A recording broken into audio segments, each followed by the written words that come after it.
Funny. All right. And we're live. Yep, we are live. Sweet.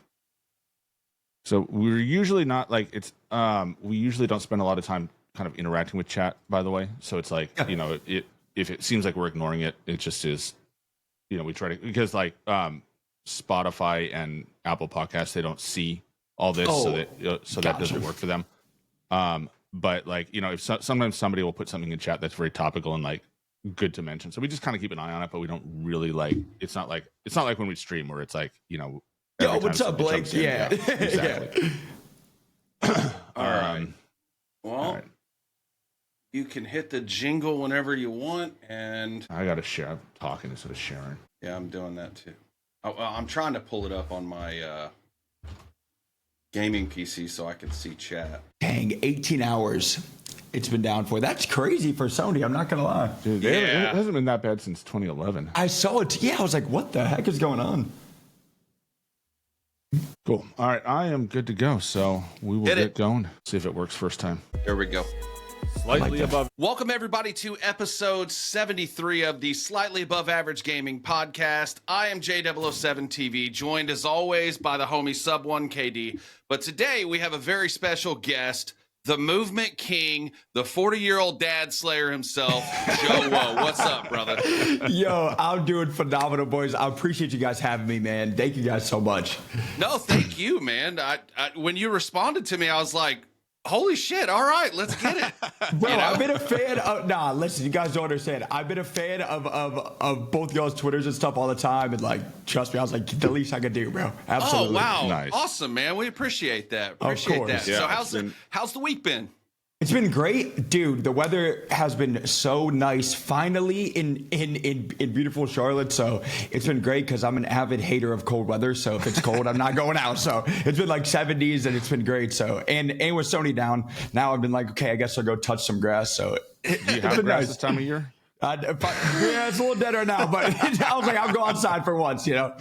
See, I'm in California, and like, you know, where I am, it's like in the summer it's dead. Like it's like the golden fields of California. That's like summer because all the grass is dead. But like in the winter right now, everything's green, so I actually have grass to go touch. But I play on Xbox, so there's no reason to go outside yet. Yep. I know how that. Trust me, it's been 2 days now. I've been trying to log in. I'm like, Sony, what? I'm about to be a Karen and call them up, be like, hey, my PlayStation isn't working. Let's get it up. All right. Have you seen all the Montoya memes that have been going on about that, bro? Like, what the hell? I don't even know what that show is until like all of it started popping up on my feed, and then I watched like, and I don't even speak Spanish. I wish I could, but it's so funny, bro. And now that Sony memes with it, I'm like, this is golden. So, Oh yeah. Did you see the Sony got community noted this morning? did they? Wait, no, I didn't see that. They said they posted and said it was down for some users, and community notes hopped in and said it's down for all users.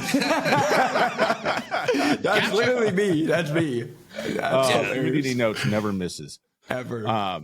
But yeah, man, it's been rough. I got a buddy of mine who's a PlayStation aficionado, and he's having PTSD flashbacks from 2011 where it was down for like 3 weeks or something like that.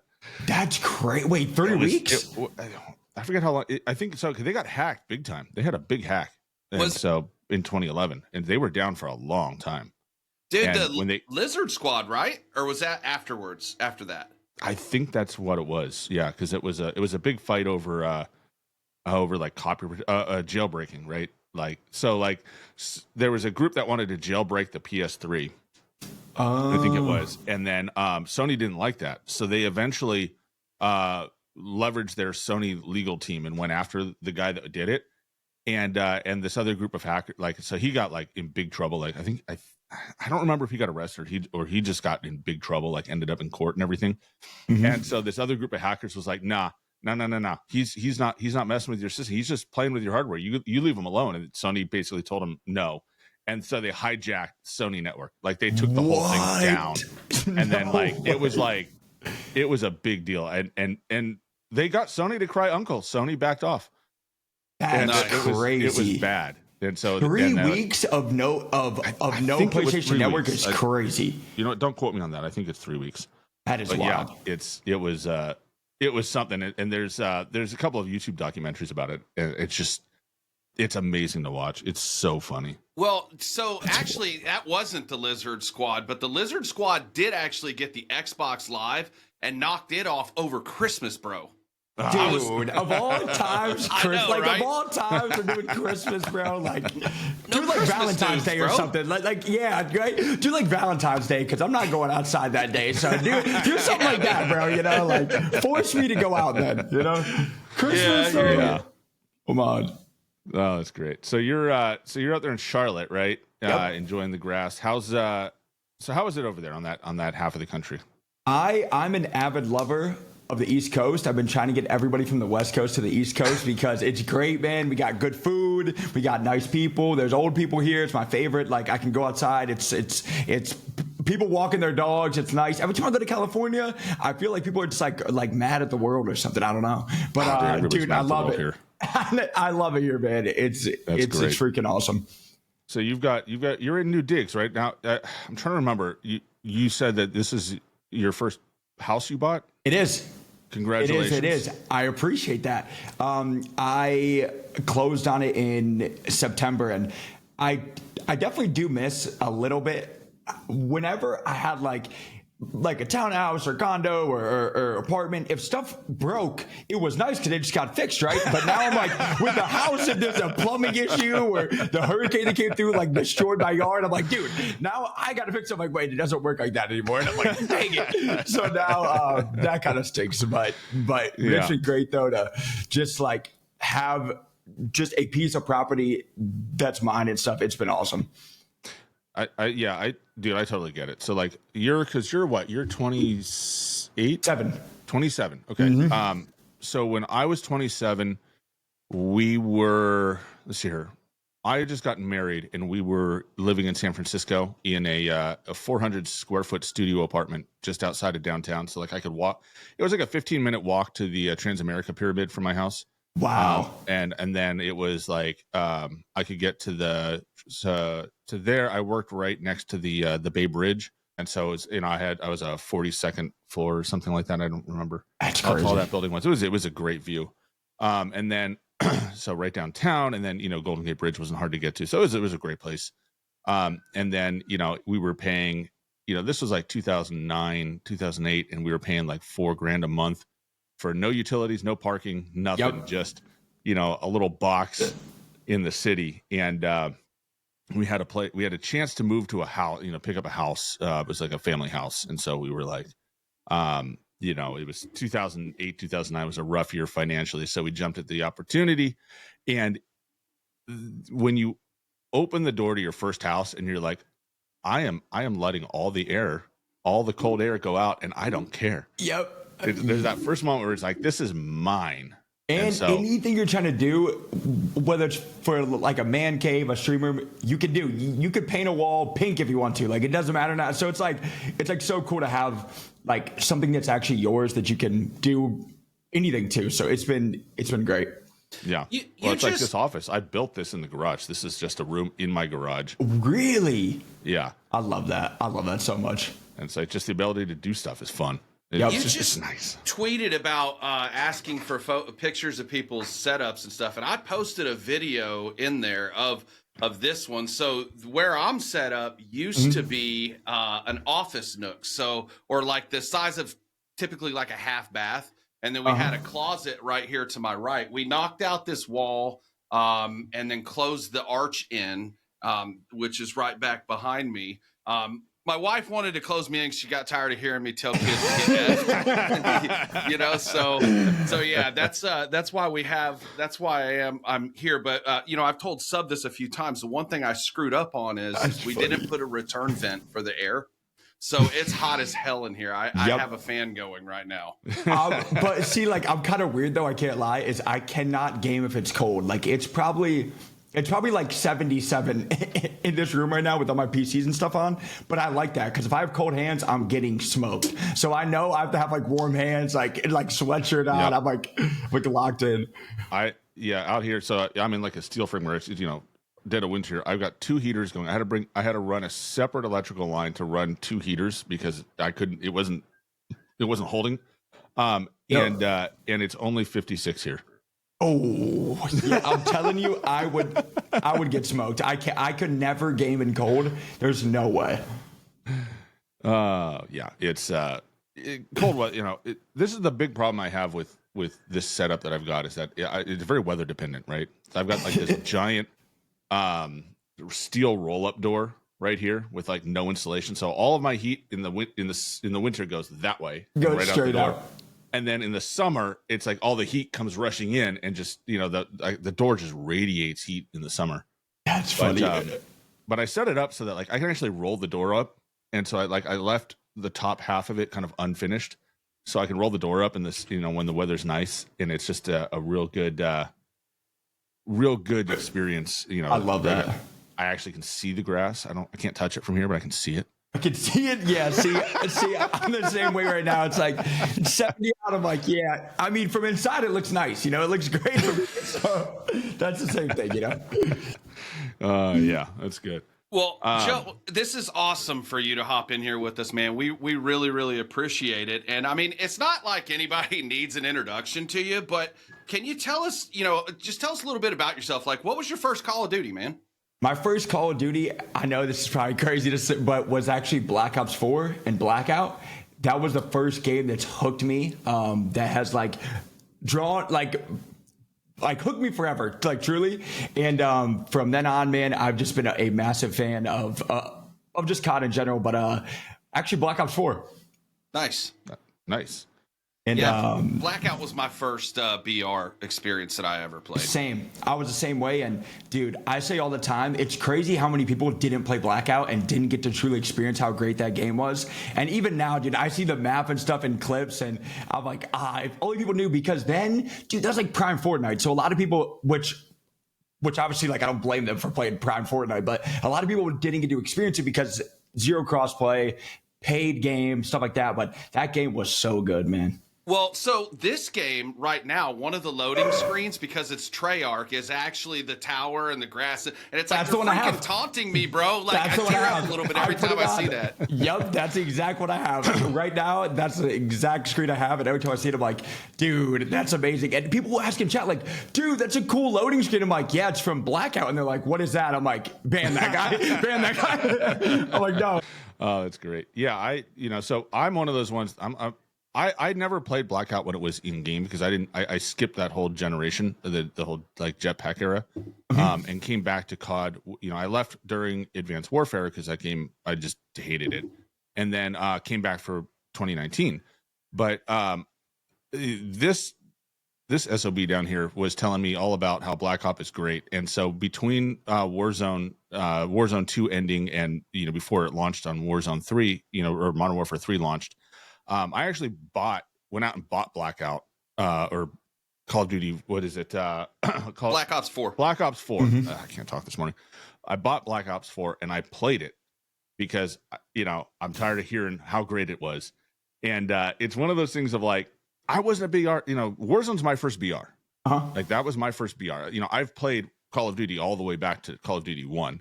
And so the BR experience was new to me, but it was definitely like there was a lot going on in there, and Jay and I have gone back and forth about this. I enjoy the loadouts experience a lot. You're one of those guys. You got to have a loadout. All right, I'll say this, and I played Fortnite during that same period a bunch because they're like when OG Fortnite came out, and the thing that drives me nuts is when I can't the game never gives me the better gun.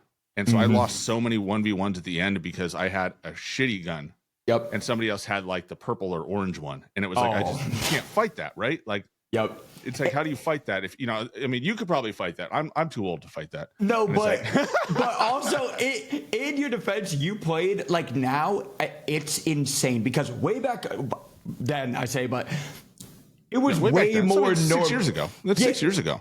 Which is crazy because like. All that time has flown by, but it's crazy how much it's changed because I've tried to go back and play, and like now it is like the people that are playing now and probably the same time that you're playing, they didn't play Verdansk. Like they were never on Verdansk. They were only playing Blackout. Yeah, they've been on there. On there, so they know all the cheesy stuff, all the good stuff. Sorry, my dog. No But worries. and I say like all the time, like, it's a different experience now compared to then because it's just been like very, very, very passionate now.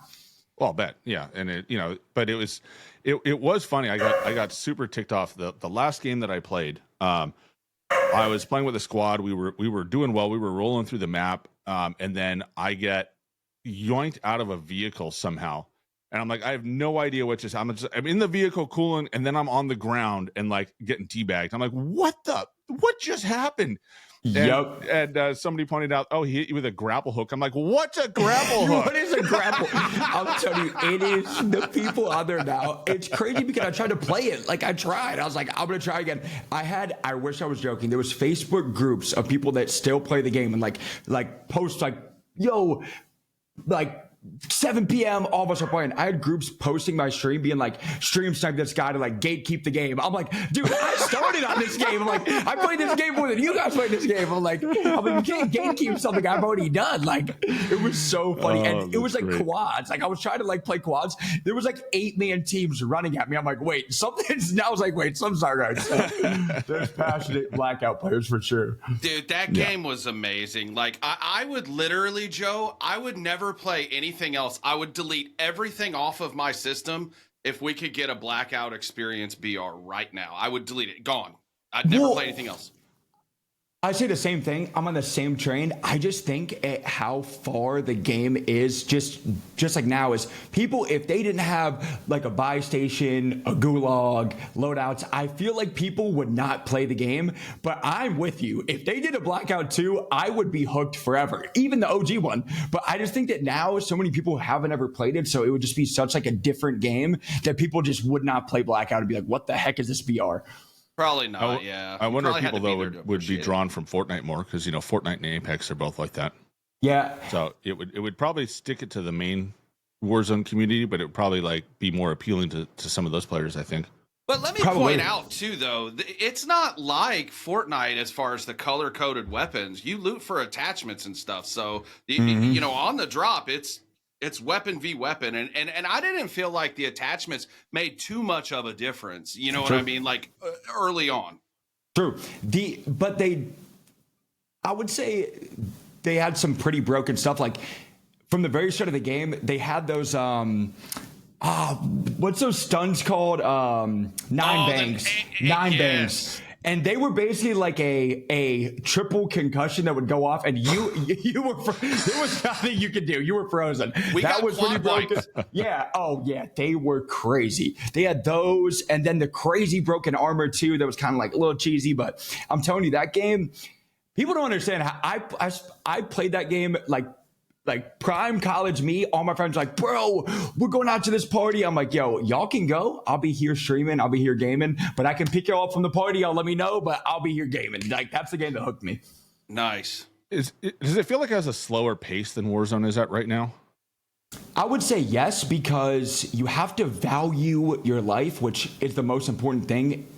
Like it's changed now of where I just think for Warzone, it's gone kind of towards small map, where even on the big map, I'm like, I hate how there's so many ways to come back, and there's not like a value your life aspect of there's flares now, portable buy stations, all that kind of stuff that people can just keep coming back. And I'm like, this feels like I'm playing small map on the big map, and it just doesn't matter. But on Blackout, you had one life, and if you died, you had to spectate your teammates the whole game. So I personally love that.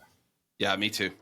Nice. Yeah, it's that's how it's been in other BRs, right? Where it's like I think Fortnite brought like you could pick up a tag and like go to a van or something like that. They brought that back in, but otherwise, it's a lot of spectating if you're not careful with your life. It's a lot of watching other people play. Which I feel like a lot of people now, because of how far it's gone with all the flares and all that kind of stuff, people would probably hate that, but for me, I'm like, that's how a BR should be. Like, it doesn't matter. It should be last team standing. Like, you should have to value your life in a BR. And I think that now, especially for the big map, it's like I'm playing freaking Resurgence. I can come back, grab a Gulag token, grab a flight, and it's just like the same thing. And I'm like, I just don't personally like that. I get it, but I just don't like that.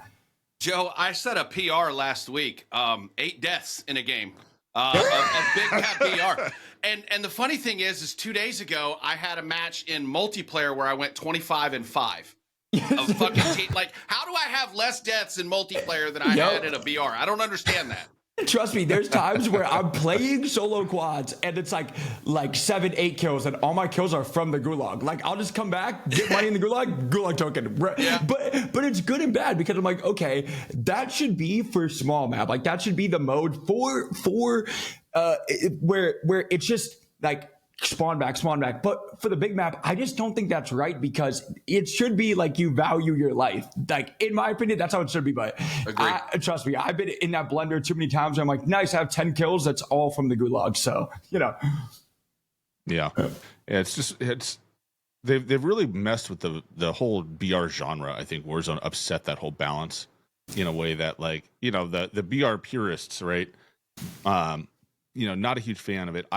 Me too. I'm with you guys. I enjoyed, that's what I enjoyed about Warzone 1, right? Where it was like, there was space in the game, right? There was time where you could just, you could BS with your buddies. You could like goof off. You could explore the world a bit more. And that kind of went away, kind of in Caldera. I feel like Caldera was like a turning point where, the amount of space you had in the map just kind of disappeared. And it was a lot of like, you were just either running for your life because you had to run up a damn hill the entire game, to meet the campers on top, or it was like you had to balloon the heck out of a spot because, you for whatever reason, you were just in a bad area and you just had a balloon and you just, it was like being, in the US, right? It was like, you're either on the East Coast or the West Coast and you just fly over all those losers in Texas. That's what I'm saying. I've been saying that forever. Bro, you got me effed up. Oh man, I tell you what, that man, it's always your friends. I've been saying that forever, man. Texas is not the South, bro. The East, North Carolina, Georgia was like, but Texas. I'm like, no. We don't talk about Texas. They're just there, and we just go over them. I've seen your Texas hate, sir. Listen, I've been saying barbecue is better in North Carolina. People are like Texas. I'm like, we don't even. Does Texas even have sweet tea? I'm like, they don't even. I've been there. You can't count that, man.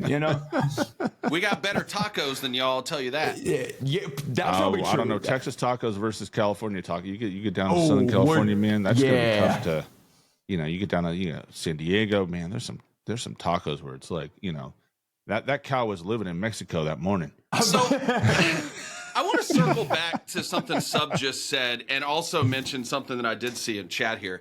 Warzone, in a way, did kind of shake up the BR genre because now look at it. PUBG, as my friend Jigsy here mentioned, they have a chip where you can get that and respawn in that. They never really had that before. Okay. Apex apparently is about to go to a loadout system, and I have some friends who literally uninstalled the game the day that shit was announced. They're like, I'm out. I don't want to play that. I want a BR, and they're like, I'm out. I'm not playing it.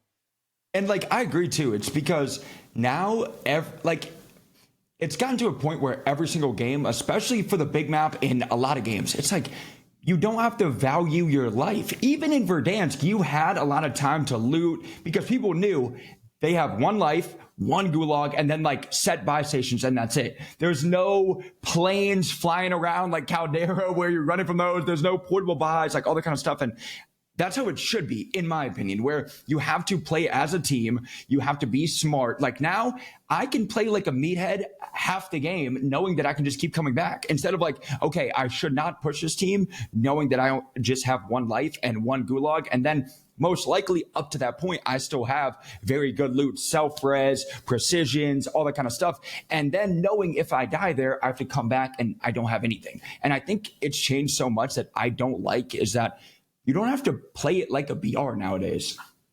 Yeah, it's true. And, it's funny because, ranked play is for normal people. You guys, y'all have to pop and push. Y'all are you know what I mean? Because you have to get those kills to get that SR. But, for normal guys like us, ranked play is probably the closest to that game loop from Verdansk because you do play it slower. You do value your life. You're playing for placement. You want kills, but placement matters too. It does a lot. And for all that stuff too, it's great because we're playing in in super sweaty lobbies too that I'm like, yo, we cannot be flying around and stuff. Like, we have to do contracts, we have to do intels, because we have to play endgame, because we know there's 5, 6, 7 other teams in that lobby that are also very, very good doing the same thing. And I personally love that. Like, I love that of knowing we have to play it like a BR and not, yo guys, I'm gonna go just fly out of full 4 man and die, and it's perfectly fine. Like, you know. Drop 4 corners of the map. We did that on Blackout one time and got a win. It was amazing. It was the most fun I ever had. But, like, you know what's funny is, Joe, is Al Mazrah ranked, I will say, was better than Urzikstan ranked, because I finished in platinum, but when I was gold this last season, I'm running up against Huskers, Raul, and whoever his other's team was. Like, we had several of you guys in our lobbies as golds. That's crazy. I've been preaching that forever. I solo queued for the last 3 seasons. I would get silver teammates, gold teammates, and we're fighting top 250 teams. I'm like, this doesn't make sense. And I've been trying to preach that forever, of like, the people at the higher levels, it should have longer queue times. Like Diamond 3 and above, Crimson, Eries, like, we should have way longer queue times to actually be in much, much sweatier lobbies than fighting golds. That doesn't make sense. The gold players, it's not fair to them for a 3-stack top 250. They don't stand a chance. So it's like, it just doesn't make sense to me that that's a thing. And then, of course, I see people being like, well, I don't have time to wait. I'm like, if you have time to be iridescent, you have time to wait an extra 10 minutes for a queue. What are we saying? Exactly, like, bro. what are we saying? It doesn't make sense. And it just bothers me that, like, a lot of people, like, can't feel a true, like, ranked play experience because they're stuck fighting like 3-stack Aries, 3-stack top 250s as a gold or platinum. That makes no sense to me. So then you add on Battle Ready, cheese that we had, and the M4, dude.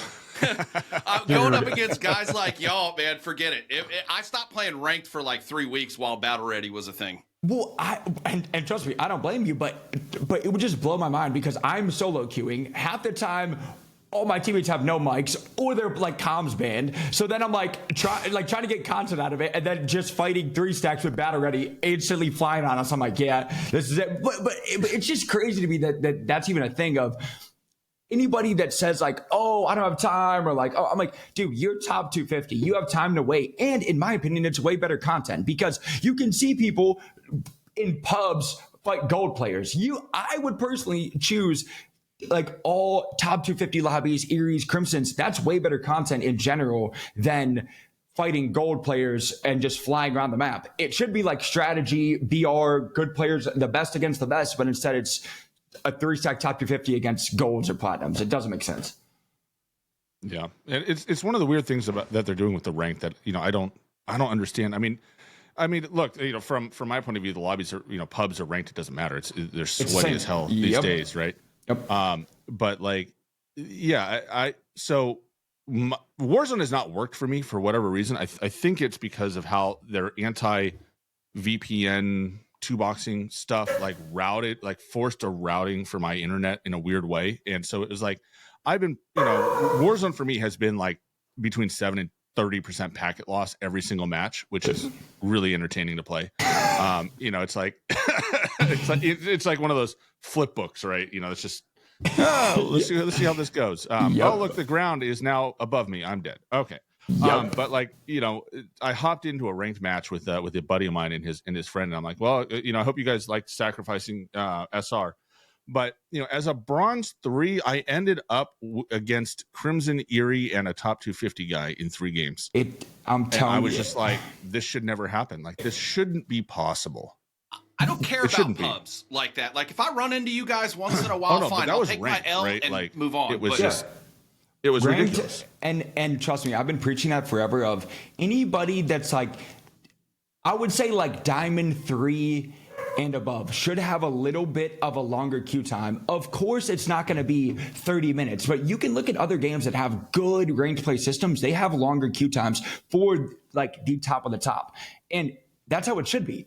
A gold player, so far, should never run across that area top 250 ever. One, because that discourages them to play like ranked because they know if they're playing, it's not going to be a fun experience because they're fighting top 250s. And then as a top 250, I'm like, dude, I'm not trying to have to fly around and just get as many kills as I can against gold players to go up SR. That is the complete opposite of how a ranked play should be played. It should be the best against the best, and it should be longer queue times, the best players against the best. And that's way better content too, of knowing there's 10 streamers, 15 streamers in the same lobby fighting each other. That'd be a lot of fun and way better content than gold players, you know? Well, that's why I like watching comp play, right? Like when you guys, it's way better than the kill races y'all used to do. I prefer the custom lobbies. Like I watch a lot of that. Like DJ Moss, Braxton, those are the guys I normally watch play that stuff. And you're right. It's much better from a viewing perspective for me personally. But the other thing I was going to ask you about is, so they made it to where it's almost tiered. Like if you kill somebody that's higher skilled than you get more points. Have you noticed a big difference in that? Like, does it affect you negatively in a way? I would say yes, because you have to play early game for kills. And I feel like that's kind of the opposite of how it should be, because why should I have to fly around to try to get as many kills as I can in a ranked play and kind of play it like a pub? That doesn't make sense to me. And I think that it should be just scratch that whole system and actually have it where it's like you're fighting like the best of the best players, and it's not you have to fly around for kills early game to just go up a little bit of SR. Just doesn't make sense. Yeah. And I think it's an interesting, it's definitely a different game played at your level than our level, which is like Al Mazrah was specifically where it was like or even last year with Rebirth Island, which was I thought was kind of fun. Was a different twist on it, but it was a lot of like, oh, we're just gonna sit here on this rooftop and do nothing because for now we're okay. Like we're just gonna collect SR, hang out for a bit and then make a play late. And it's like, it's a very different experience. I run into, this year when I've run into, the top guys, it's just like, they're just flying. I mean, and it's just such a different game at the top, right? Than, like in everything else, right? The top of the people that are at the top for a reason. And so running into them unexpectedly, when I play pubs, I expect to be, running into top guys because SBMM is awesome. Well, you love it. But in ranked, I kind of expect to face people more my skill level, and it's weird to not run into that. And I don't know how it could be good for you guys because you're being thrown into lobbies with with low level players, and you're being penalized when you kill them. Right? It's not even like you can kill them and get full SR. Yep. No, 100%. And which has been great because I've been preaching it forever. It's been nice too of just playing on console now of not fighting cheaters, because if you fight like a 3-stack of cheaters on PC, you're going down 100, 120 for sure. Like there's nothing you could do. So that's been my favorite part about playing on console. It's like now it's like fair fights, and I know if I die, I'm like GG's, like that's just a good player, or like I made a bad play and that's my fault, and like that's been the best part. And it's like, and as crazy as this sounds, now it seems like console for ranked play seems more sweaty than PC does, because a lot of like super good players have switched because there's been so many cheaters on PC, and a lot of people like have been grinding console ranked, and it's been like custom lobbies, like it's been that passionate. That's great. Yeah, and especially when you're up at your level, I think you're going to see that a bit more. I haven't had a chance to play ranked since they dropped the console only option. So I'm but I finally played a couple matches the other day where it was I had no packet loss. It was fantastic. That's the best feeling ever. Trust me, because I know how that goes. I'm like, I just died around a corner. Like there's nothing worse than like escaping a fight and dying around a corner, and you're like, I was around that corner, and it's like, oh.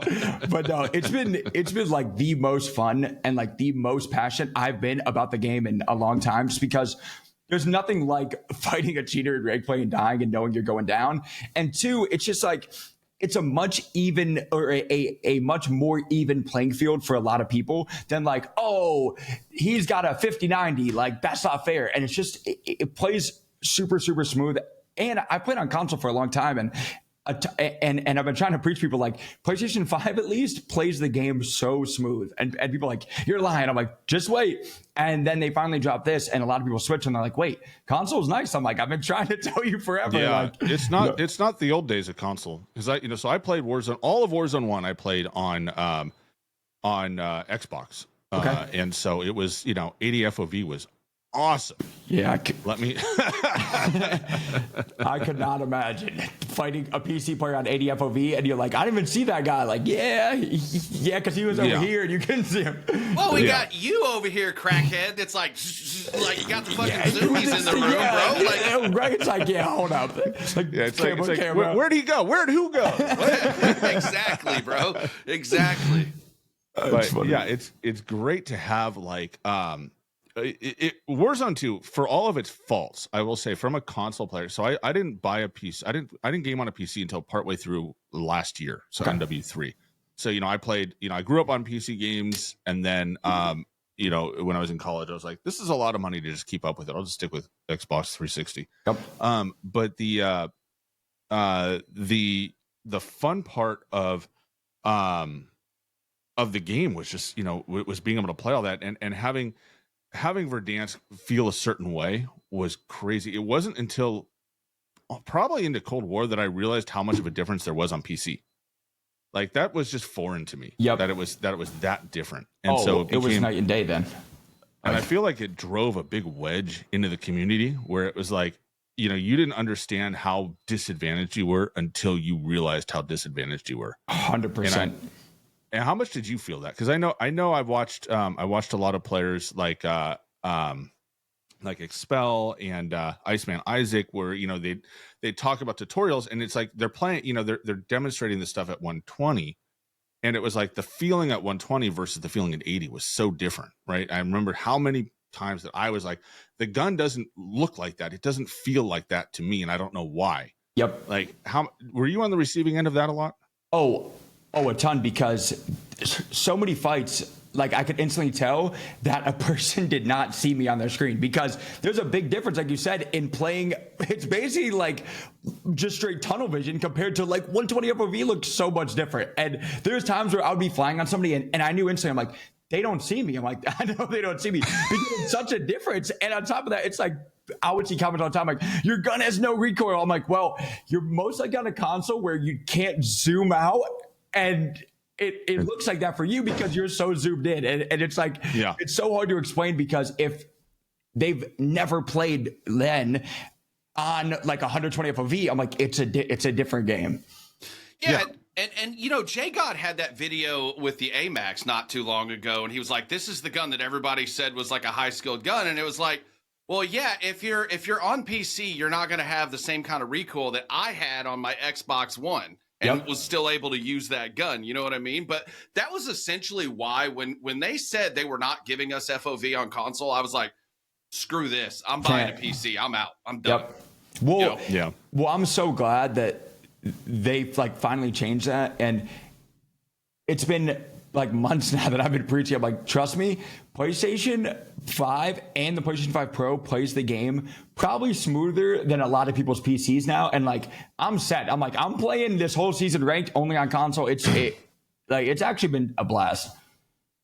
Yeah. And the place, the Xbox and the PlayStation, they've been very, very stable. And, I know there is a different feel though. Like, do you notice a difference in switching between? Because I still play on both, right? Like some nights I play, I don't want to come out here because it's frankly too cold, or it's so I'll play on the TV, or I'll come out here and play it, and sometimes I'll switch back and forth in the same day, and I notice a difference. It takes me a game or two to get used to the feel on PC versus console. Oh, for sure. Like, do you feel that? Oh yeah.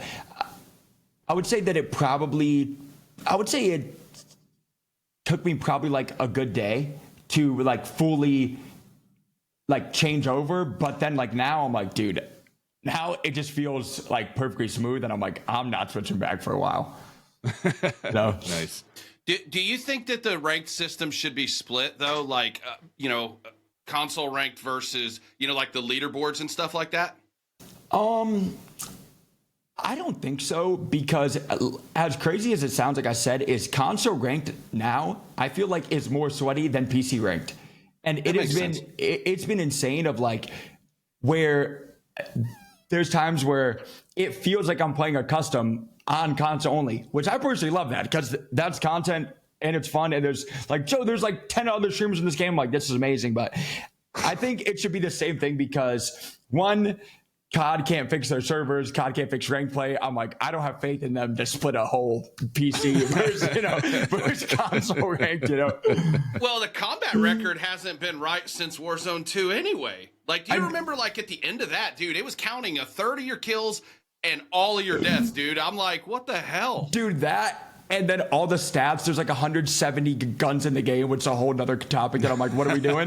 But the stats, because I'm like trying to build a gun for stats, and I'm like, the stats on all these guns aren't even working. I'm trying to like check all the underbarrels, like all the stuff doesn't move. I'm like, okay, this isn't like what. Yeah.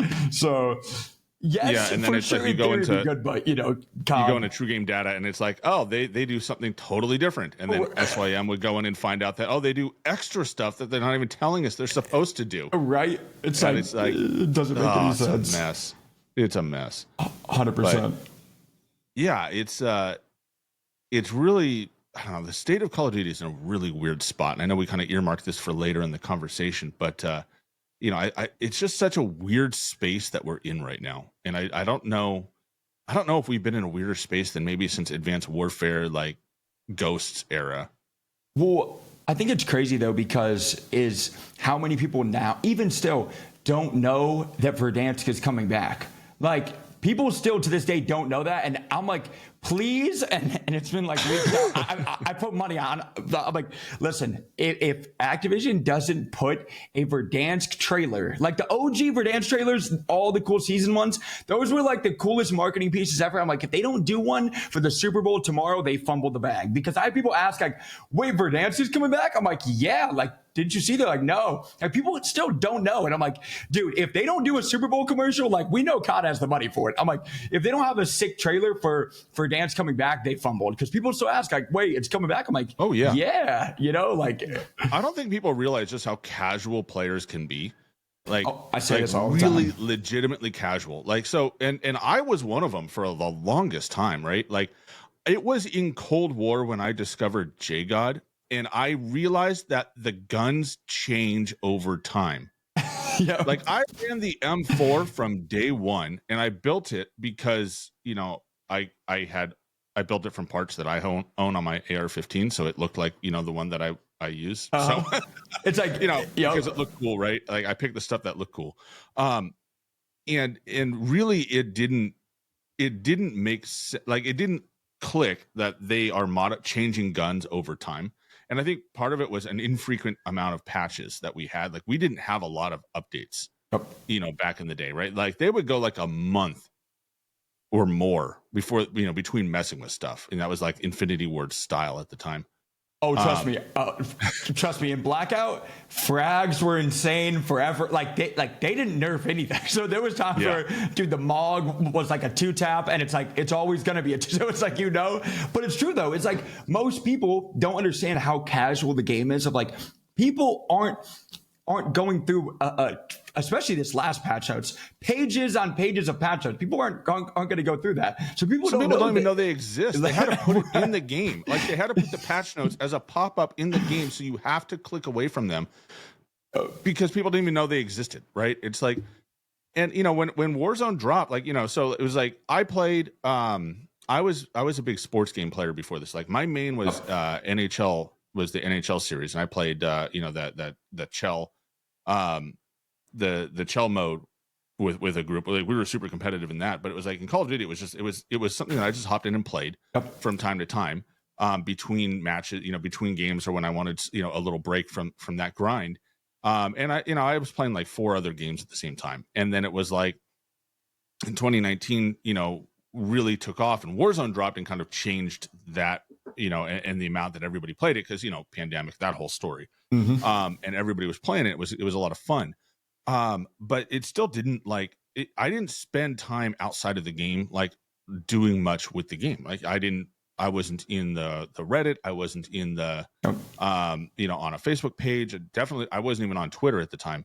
And so there was just not a lot of interaction with the game outside of the game. Right. And for me, as someone who typically goes down rabbit holes when one opens up, like, if I wasn't aware of how the game, what was going on in the game before that, there's going to be people that have no idea what's going on.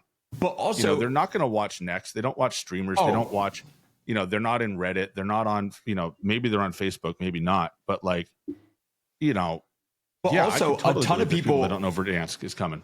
I would say that majority of people that play COD are just like that. That they don't have time to see, here's the new Warzone meta video. Like, they're not watching that. They have no idea. And it's funny because there's times where I'll have friends that are like, that barely game, and they'll send me like pictures of their loadouts, or like they'll post like a clip or something, be like, yo, Joe, thoughts on this?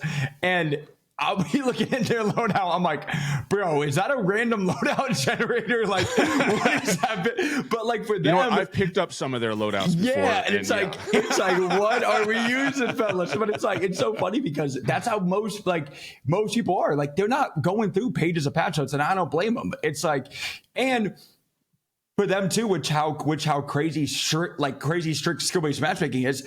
Those loadouts work in their lobby, so they're probably like, "Hey, this is my go-to," right? Yeah. And so you mentioned the matchmaking. It's your group and our group that get screwed the most out of it, because we are slightly above average. That's where the game came from. We're right in the middle, so there's no protection for us. You guys are sweating your ass off all the time. We're sometimes sweating our ass off against you. There are people that are somewhat protected to a degree, so it's fucking terrible. But you mentioned loadouts. I just watched your most recent your Goblin video. I'm just gonna tell you, Joe, I'm building that shit today. I've been running that in ranked. It is insane. But it's funny because like there's so many comments that's like, dude, this gun sucks, and I'm like, it's a semi-auto, right? And they're like, oh, okay, that makes more sense. I'm like, yeah. I'm like, hey, did you watch the video? Like, what? But it's funny because people just don't either don't know, or if they've got like their OG favorite M4, it works in their SBMM bracket of lobbies, and they're not changing. And it's funny because I'll see clips and stuff, and I'm like, or like see people playing, and I'm like, my lobby does not look like this, bro. I'm like, I used to run off meta, man, like until I started running ranked in Al Mazrah, and then at that point I'm running metas. You have to. But it sucks though, because it's like, dude, I would love to use just fun guns sometimes, but I know if I queue in even a pub, it's like, bro, I'm playing ranked play. I already know that. And it sucks because people don't understand unless, and like you're playing in those lobbies, and y'all know it's like you can't build a fun gun or like a fun challenge gun for stream. You cannot do that. You have to run the cheesy meta every single game, or else like you're gonna get smoked. Like if you're playing for wins and stuff, you have to run that. And it's like, it sucks. And like I get skill-based matchmaking, like I do understand it, but also it's like, throw us a bone once in a while. You know what I'm saying? It's just like, please, man. I don't know. It's funny. So I did a video a couple weeks back, kind of like examining from a statistics point whether or not skill-based matchmaking makes sense. And it, mathematically it doesn't make sense because, if you're a bottom player, you're going to get smoked anyways. Yep. No matter what. And so it's like this whole system is like predicated on protecting the people that don't play the game. Yep. And it ultimately, I think, really hits the majority of the player base worse than they think it does. And I think it's been so, like, I mentioned earlier, like, Warzone hasn't worked for me. The only mode that's worked for me is boot camp. Okay. Like boot camp will run, and it's like it's been like 1%, 2% packet loss, and that's manageable. I can play that, not a problem. And so I've spent most of the year in that mode when I play it. I've spent almost all my time exclusively in multiplayer. Because camo grinds and all that. Yep. But I've started jumping back in the last month or so, and it's been a different experience, and it's been a fun experience. It's completely different. I can run whatever. Yep. And you know what? I'm not gonna name drop who I've seen in there, but I don't anymore believe anybody who posts just clips that they're farming them in pubs or ranked.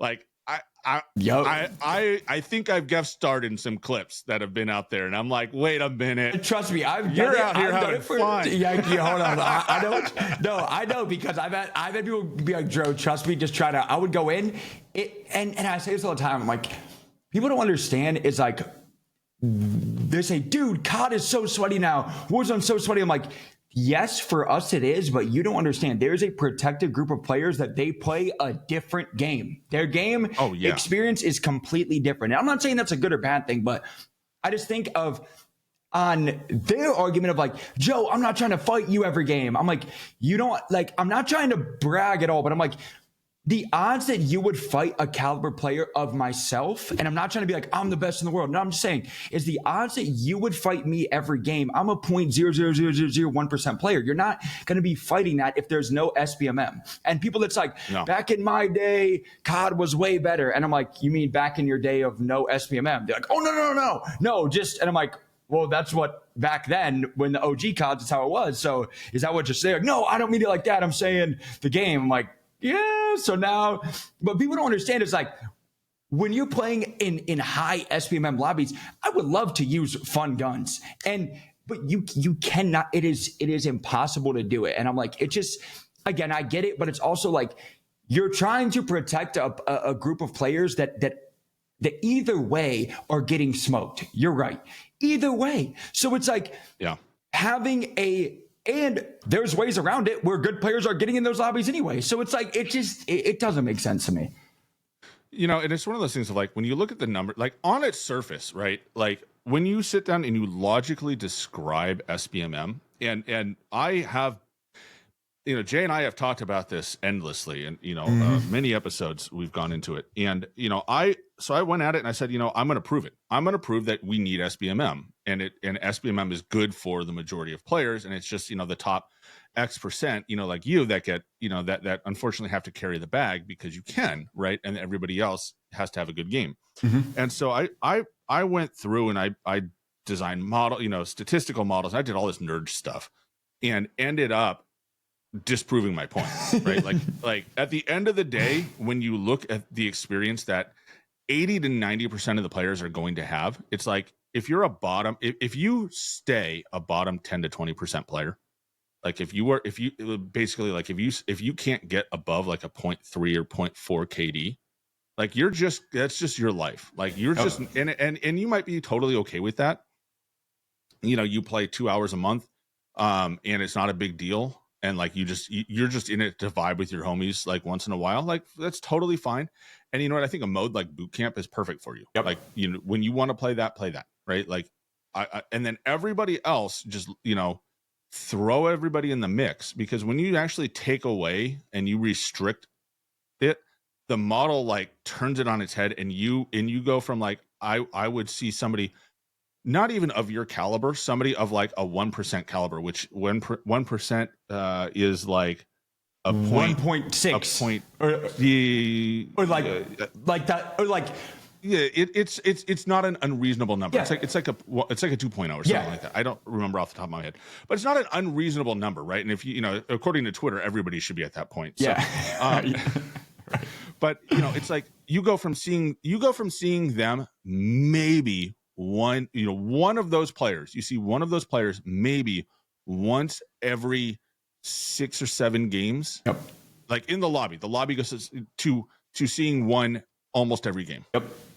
And it's like, well, it's crazy how much like, and when you have those ratios and like you look at the ratio mix, like when you do SBMM, the way they describe it is you're screwing 80% of the players. Like everybody has to play sweatier because of the system. Like we don't have a choice, right? And it's and their whole argument of, well, the bottom percent are going to back out and they're not going to play the game. It's like, well, they're already not playing the game anyway. They don't play the game anyway. So and I've been saying this forever. And again, I could sound crazy, so please let me know. But I've been saying this. If you play the big map, right? There's so many ways to come back of gulag tokens, all that kind of stuff. In my opinion, that's hurting the casual player base. Absolutely. Because how many times I'm going to win 99% of my gulags and then find $4,000. So then I'm coming back, buying a token. What are the odds that a 4-man casual team is going to be doing contracts to have unlimited money, portable buys, flares? So over time, as the zones are getting like smaller and smaller, the only people that are staying alive are the better players because they know how to keep coming back. If you're an average player that most likely isn't going to win their gulag, your team then has to go buy you back. Then they can't buy a loadout. They can't buy UAVs. And so I think it's hurting the casual player base of the better players can just keep coming back over and over. And that's hurting big map BR and how it shouldn't be played. Well, and I think it also messes with the whole, the pacing and the flow of it, right? They don't have time to explore the map and learn the game. Because I'm flying on their forehead from a freaking balloon. Yeah, they're getting dropped on immediately, right? And it's like, and I'm not a great player. My username is not always correct. I usually sit a little bit above a 1 KD, but so I solo queued ranked last year in Resurgence, all the way up to platinum. And in the early games, it was like my teammates didn't know how to use a buy station. Like it was like I dropped money at it, and they'd walk up. Like I had a guy walk over to the buy station. I dropped cash so that he would buy the loadout, and he looks at the money, and he looks at me, and he picks it up, and he wanders off. I'm like, bro, what the fuck are you doing? At least go buy something, right? And it was like I don't think he knew what the buy station was. I say that, dude. I solo queued for three seasons. I would be trying to prox chat calm. Nobody would talk back. And it's funny because I'm like, dude, they're saving for retirement right now. I'm like, buy something, bro. Buy something. Why do you have 20 grand in your pocket and you're just, and no kills and like 10 damage and you're just hanging out? Like, what are you doing? Dude, I'm like spam pinging like guys on me because this team, and their arrows are not turning. I'm like, they don't even know the mini map is there, bro. I'm like, please help me. No, please. They don't know. Like, and look, so this is something, so we had Expel on a little bit ago, a couple weeks ago, and it was something that he harps on so much in his training videos of like, look at the damn mini map, right? Like, and when you watch spectating people, you can tell through his videos and Iceman Isaac, together, I've learned to tell who's watching the mini map and who's not.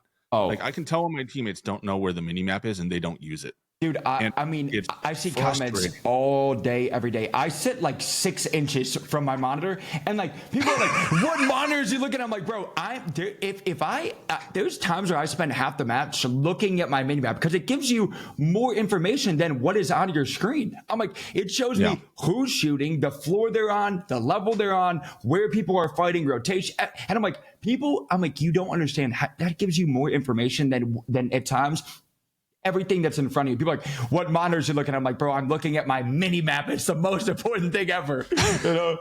See, I suffer from the worst case of COD timing. Like I just COD timing itis, right? Where it's like, I will look at the mini map, and then when I look back, the doorway that had nobody in it a second ago now has 3 guys, and they used to be in rose skins. Now I don't know what, pick your new rose skin, right? But 3 guys flying through the door, and I'm like, son of a bitch. Yep. Right. It's like, and I'm dead because I was looking at the mini map. Right.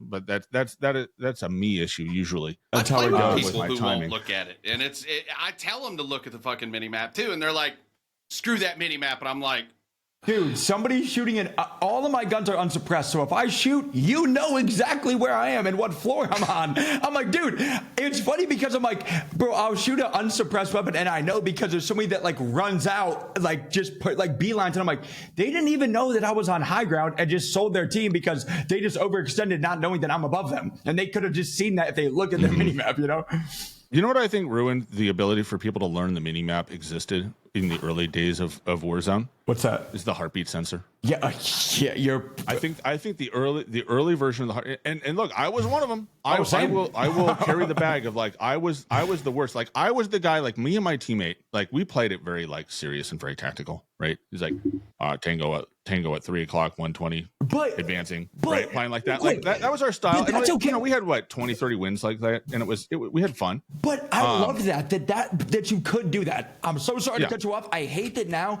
you have to play a certain way of like super sweaty. That's how it should be. People should have in Verdansk. You could play and sit on a building and snipe and have the best time ever. I could fly around and have the best time ever. Now it's not like that because your building Everybody has to. that you're sitting on, I'm now zipping on it. That doesn't make any sense.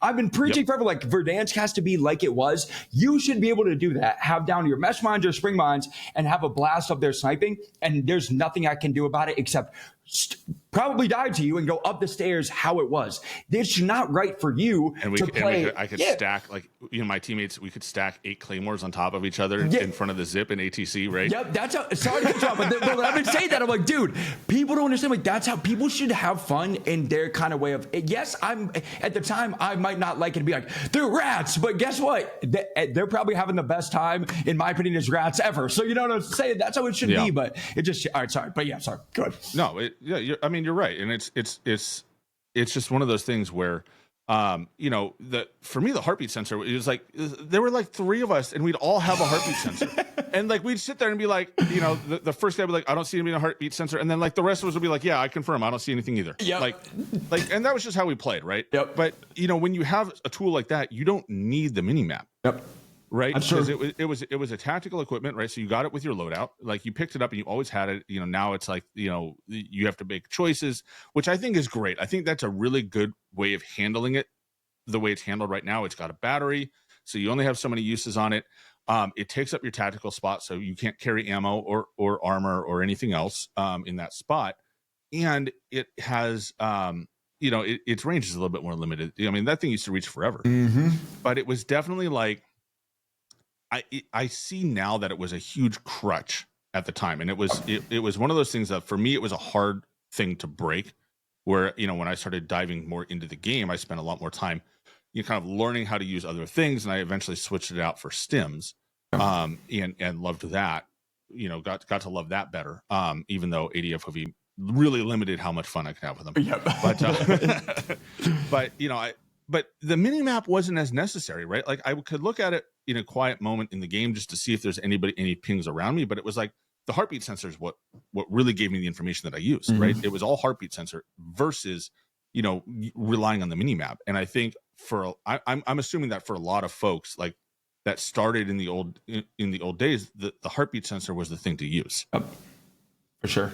And it probably just impeded everybody's ability to learn that the minimap was, you know, useful. Well, and for me, one of the biggest useful things from the mini map is also seeing where my teammates are too. Like during an engagement, you can see that. And you know, I typed in chat like sometimes I preach the mini map all the time, but you know, occasionally I'm like, oh shit, I didn't even look at the mini map. I didn't notice you guys are 200 meters the other way, and that's my fault because I'm like, you know, just locked into what I'm doing. But yeah, like in the middle of a gunfight, being able to see where your teammates are, that kind of thing. And you can also see the direction they're looking when they're shooting. So it'll give you a good idea of, you know, where things are coming from.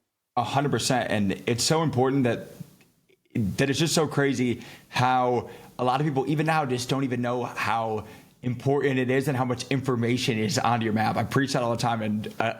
And it's crazy how people are like, oh wait, so it does show what level there's a person shooting from. I'm like, yep, there's up, down arrows. Like, yeah, it shows you a lot. They're like, I don't even know. I'm like, now you know. Yeah. I'd be like, what monitor are you looking at? I'm like, my mini map, dude. You know?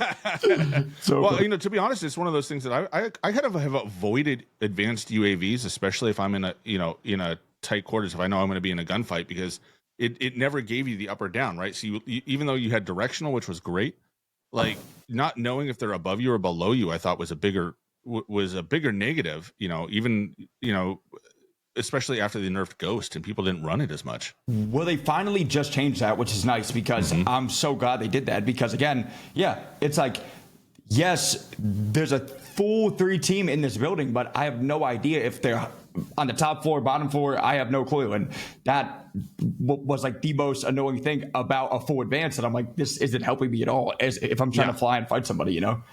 Yeah, it's like, it's good if I want to know where you are far away, like then it's good because I can see, all right, there's 2 ghosted players and 2 regular players, so I know I'm going against a 4 stack. right? But then you get up close, right? And you need, all right, where are they in this building? That doesn't help me. Do I land ground level? Do I go on the roof? Like, what do I do? Yep.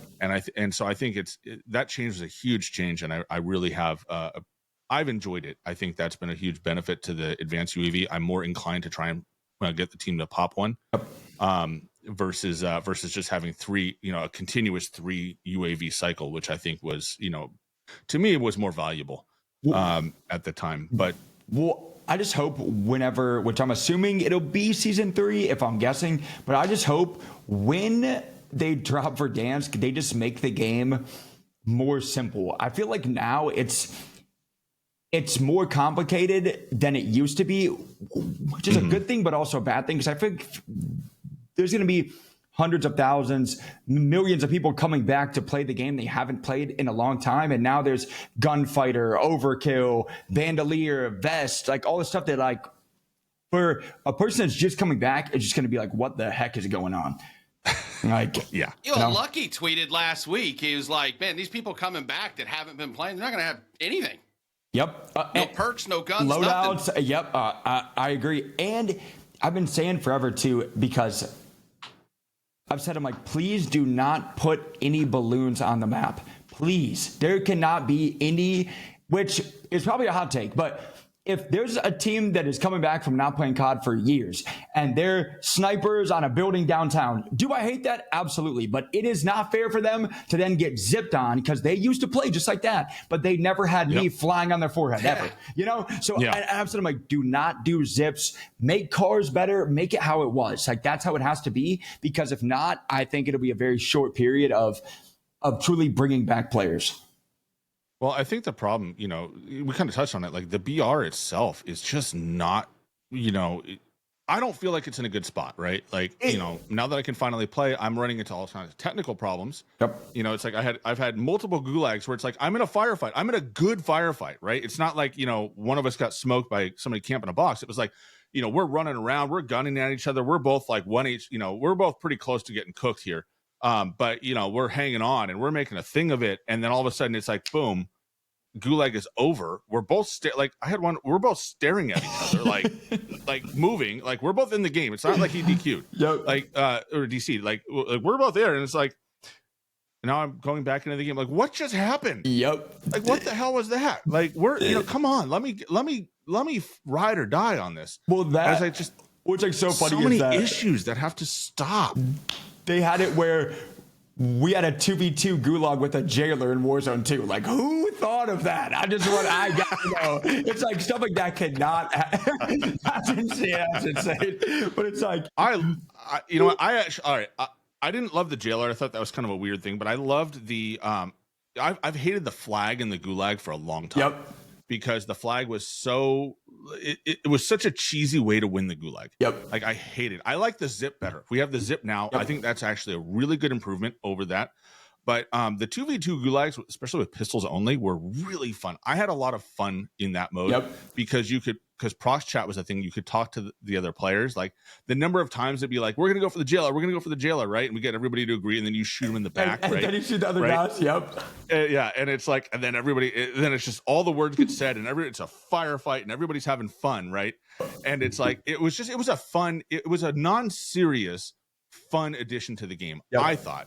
Right. And I liked that the idea of the jailer is going to screw somebody over, right? Like, someone's going to get effed up by the jailer if you take too long, which I thought was That's a different point. I thought that was a unique way of dealing with having a tie, right? Versus the flag.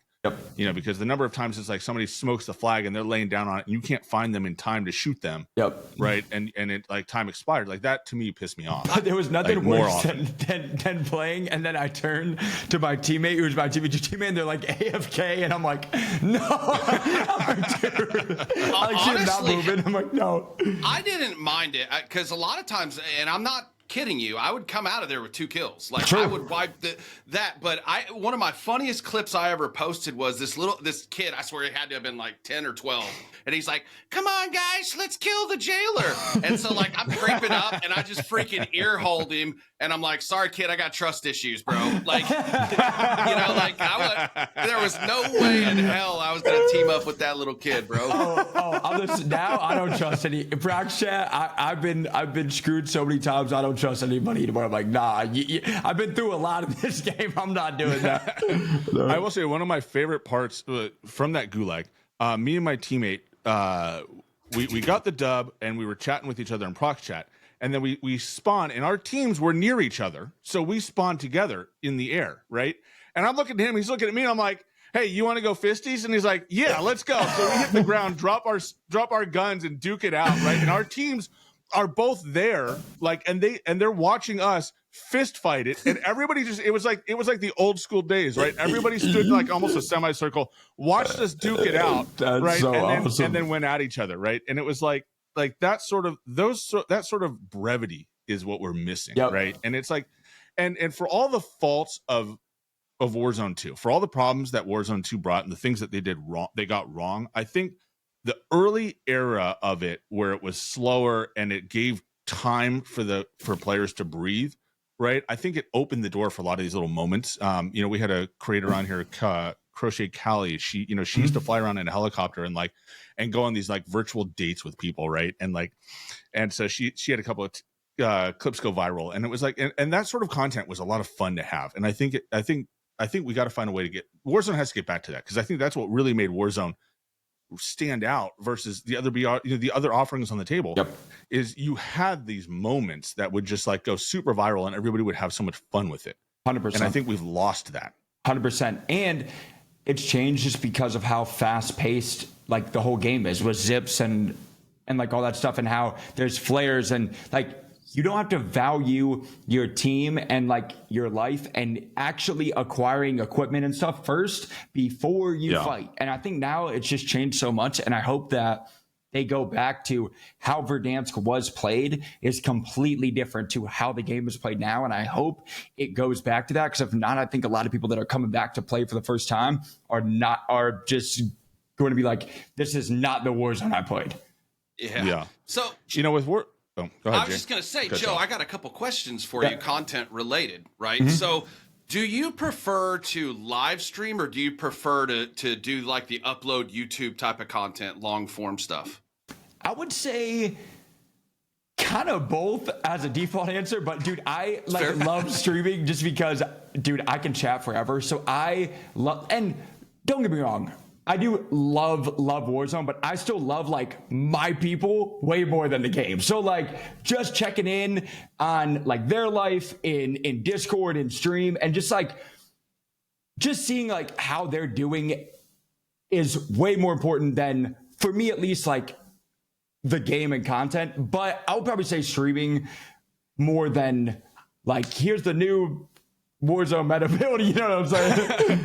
Well, especially this year, where it's like, here's the new XM4, same as the old XM4. For a whole season, it has 100 bullets and you don't have to pull down. GG's. Yeah.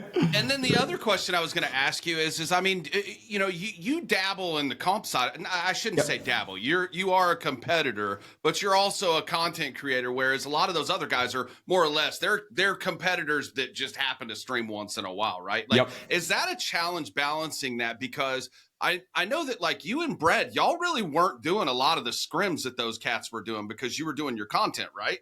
Yeah, and it's changed too, because I think that so many people that just play comp don't understand how important content is. And it's like, dude, there's so many people that stream now. Like, you have to grow your brand and stuff for competitive. Like, people don't even know that there is a ranked play or a competitive side to Warzone. People have no idea. So it's like, you can play in these scrims or these tournaments and stuff for like a niche audience, but like your job is to grow your brand and your name to be a platform for yourself and your team. And I think a lot of people just don't try to grow like their name on YouTube, on TikTok, on Twitter. And it's like, that's only going to get you so far. And yes, it is a lot of extra work that you do have to do, but like long term, that's way better than just being like, I'm playing at a customs for $500 or something, you know? Sure. Yeah. It's so interesting. Like, so, this content, journey, so I do a dabble streaming here and there. It's not, I don't have the personality to like, to be entertaining for hours on end. I have my moments. I usually condense my entertainment of the week down to this like 2-hour podcast, right? Is like peak me usually.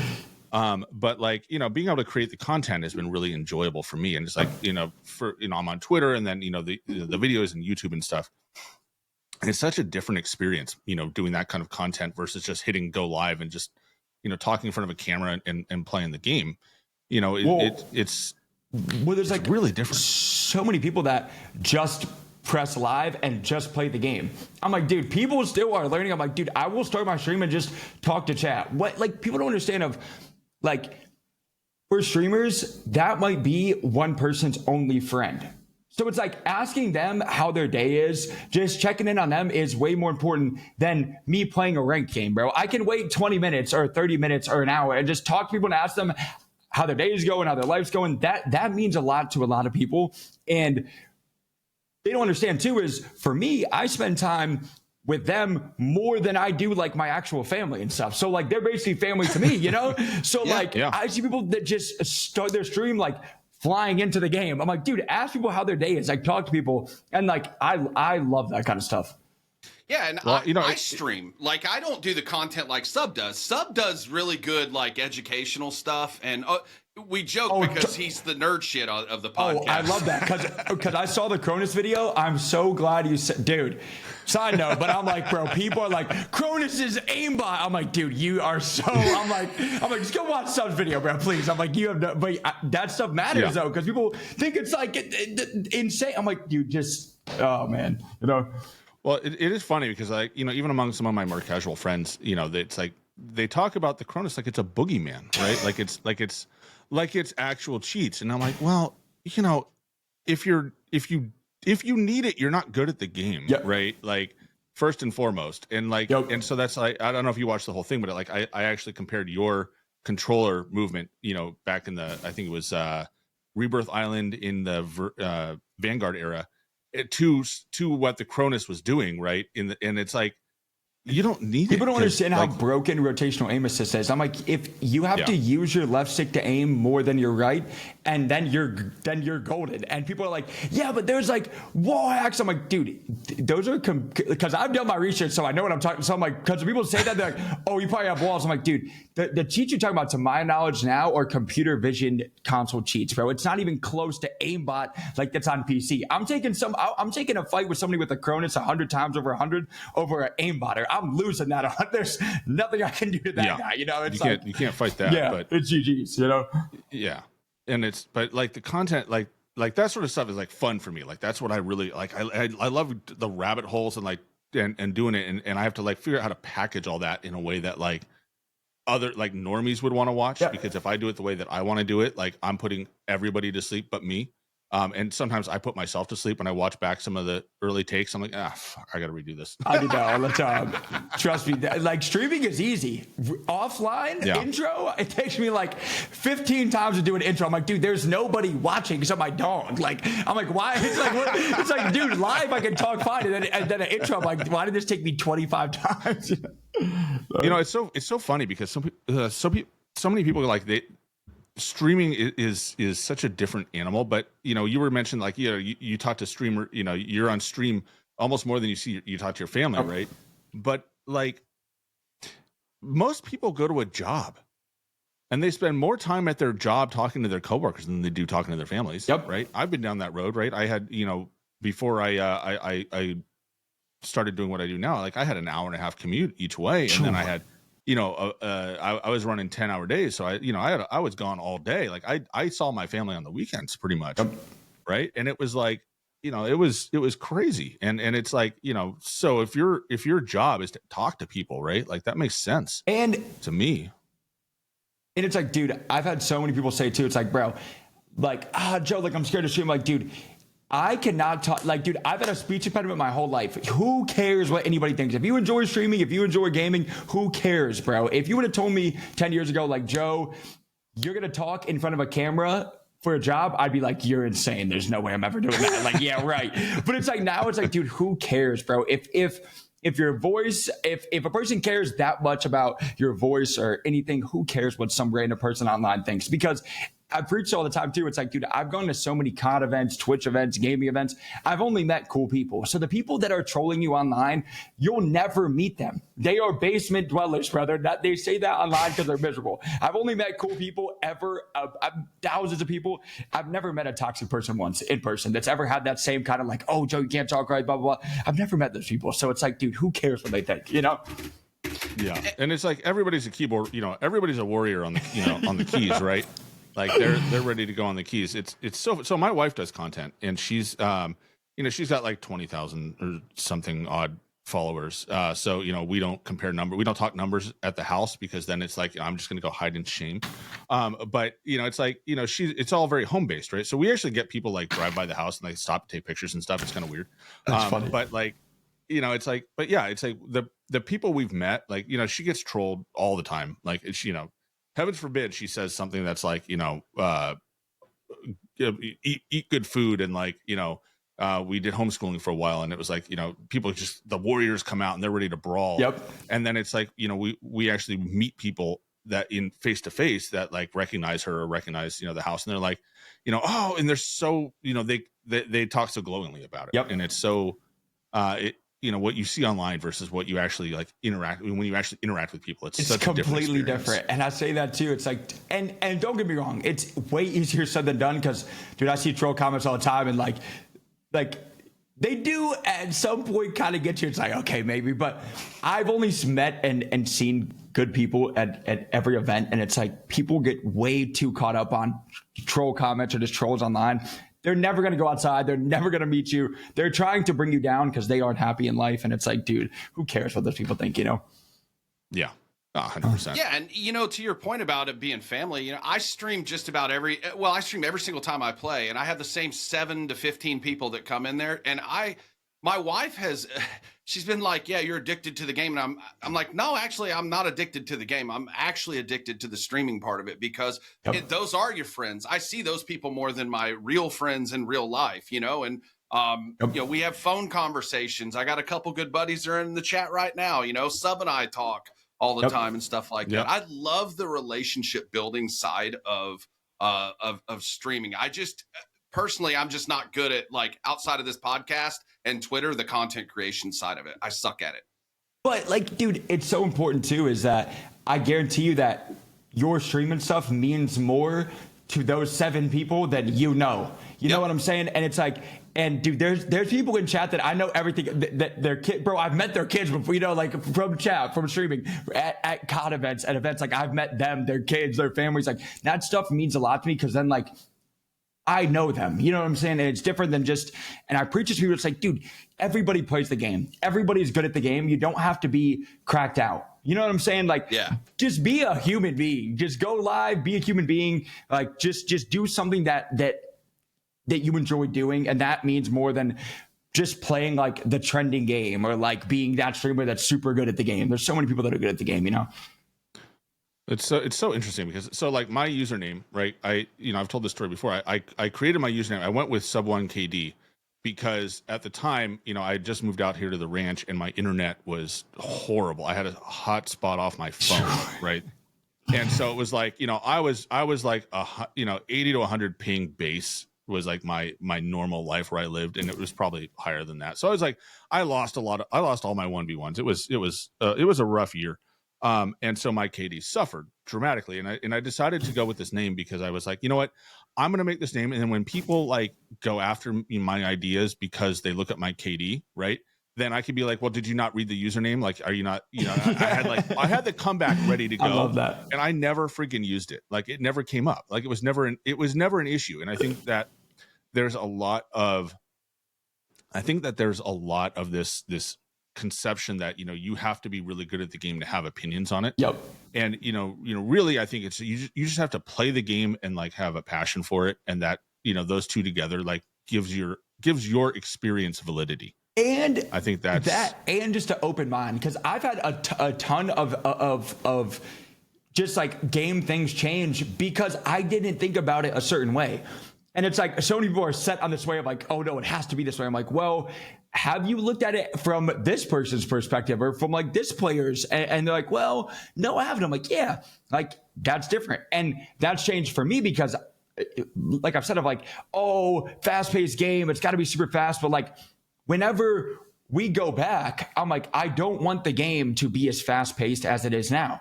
And it's like, I want the game to completely change of how people used to play. If people are trying to sit on a building and snipe the whole game, let them do that. Don't have them at a disadvantage with these choppers and balloons and all the stuff that they were not used to fighting then. So it's like, I've been changed a ton of times, but there's so many like streamers and like very, very cracked players that have this set perspective that you can't change. And I'm like, dude, you're not even 0.0001% of the player base. You're not looking at it from the 99% of people that play the game, you know? Yeah, 100%. You know, it's so interesting. So I've used your content here and there just to make points. And like one thing that I did back, you know, so the conversation of like, when did the game really speed up? And I kind of like, I think like the OTS 9, I kind of blame as like, that was the gun. That was the first time the gun wasn't as the good part about the gun was how fast it was, right? You could do so much movement. And I went back once to some of your earliest streams on Verdansk, and I counted how many slide cancels you used in a gunfight. Yep. And do you know how many, like I think the very first stream that you have in Verdansk, do you know how many slide cancels you used in a gunfight? I'm scared to know. 0. Wait, really? You didn't slide the gun, like you would use it to get to a gunfight. But you wouldn't, like in the gunfight, you were not slide canceling in the fight, like the way it became later. And it was like, that didn't really become a thing until the OTS 9 kind of gave you that movement, right? And then it was like, you know, let me burn and turn on you, right? And like that like blew up. But before, like you took most of your fights at like 20 to 30 meters. Like you weren't up close. Oh, dude, seeing the OG Verdansk, like the first videos I posted, I'm like, this looks completely like I'm like running around like dude, just run it. There's no attack sprint. Like just you were like one step away from like heart beating out in the open, right? Crouching in a bush and heart beating the open field in front of you. Yep. Dude, it was so good. But, yeah, I'm kidding. You were not like you were. No, but like still, but it completely changed though, of like that to then like the end of Verdansk. Like it is like every gun is like super strafey, like move, but it's just different then. And like Warzone, I think, has just lost how it used to be played. And I think it has to go back to that to please the millions of people that will be coming back to try it for the first time.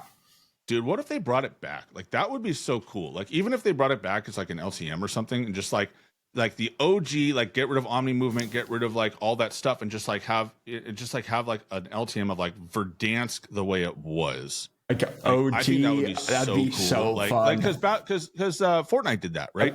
They brought back OG Fortnite with like all the guns OG and everything, movement and the OG guns. Like they brought that whole experience back, and it was like just to taste that, even if to test out like how does that feel like? Because you know sometimes it's like, you know, look, I grew up in the old days, right? You know, so my first FPS was, you know, Wolfenstein 3D, which was the first FPS. But, you know, and we didn't play on keyboard and mouse. We played on keyboard because you couldn't look up and down. You just rotated. So literally it was like the arrow keys. Like that's what you played on. That sounds crazy. Like, there was no jumping there. You just straight up walked forward and back. Step above Oregon Trail.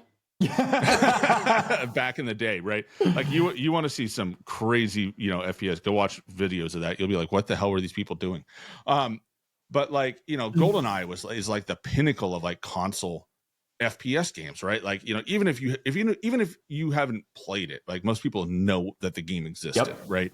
And so I've gone back here and there and I've played that. And when I play that game, I'm like, all of my childhood was a lie because this game is trash. Right? Like actually playing the game today, it feels terrible. It's like it's hard to go back. And so I wonder how much of like early Verdansk we loved the feel of it because we didn't know anything versus different. Like, you know, like if we play it today, are we going to feel constrained? Are we going to feel like we're playing in the Stone Age? Or, Well, I say that or is it too. going to be like, this is amazing? Like, yeah, you know, like please change the game. Is people forget too of, and it's a good thing and bad thing, but people forget is whenever they change Verdansk to the Verdansk 84. People were not happy. People were like, "Give us a new map. Verdansk sucks." Like, I'm tired of it. Yeah. And now I'm like, do we remember that?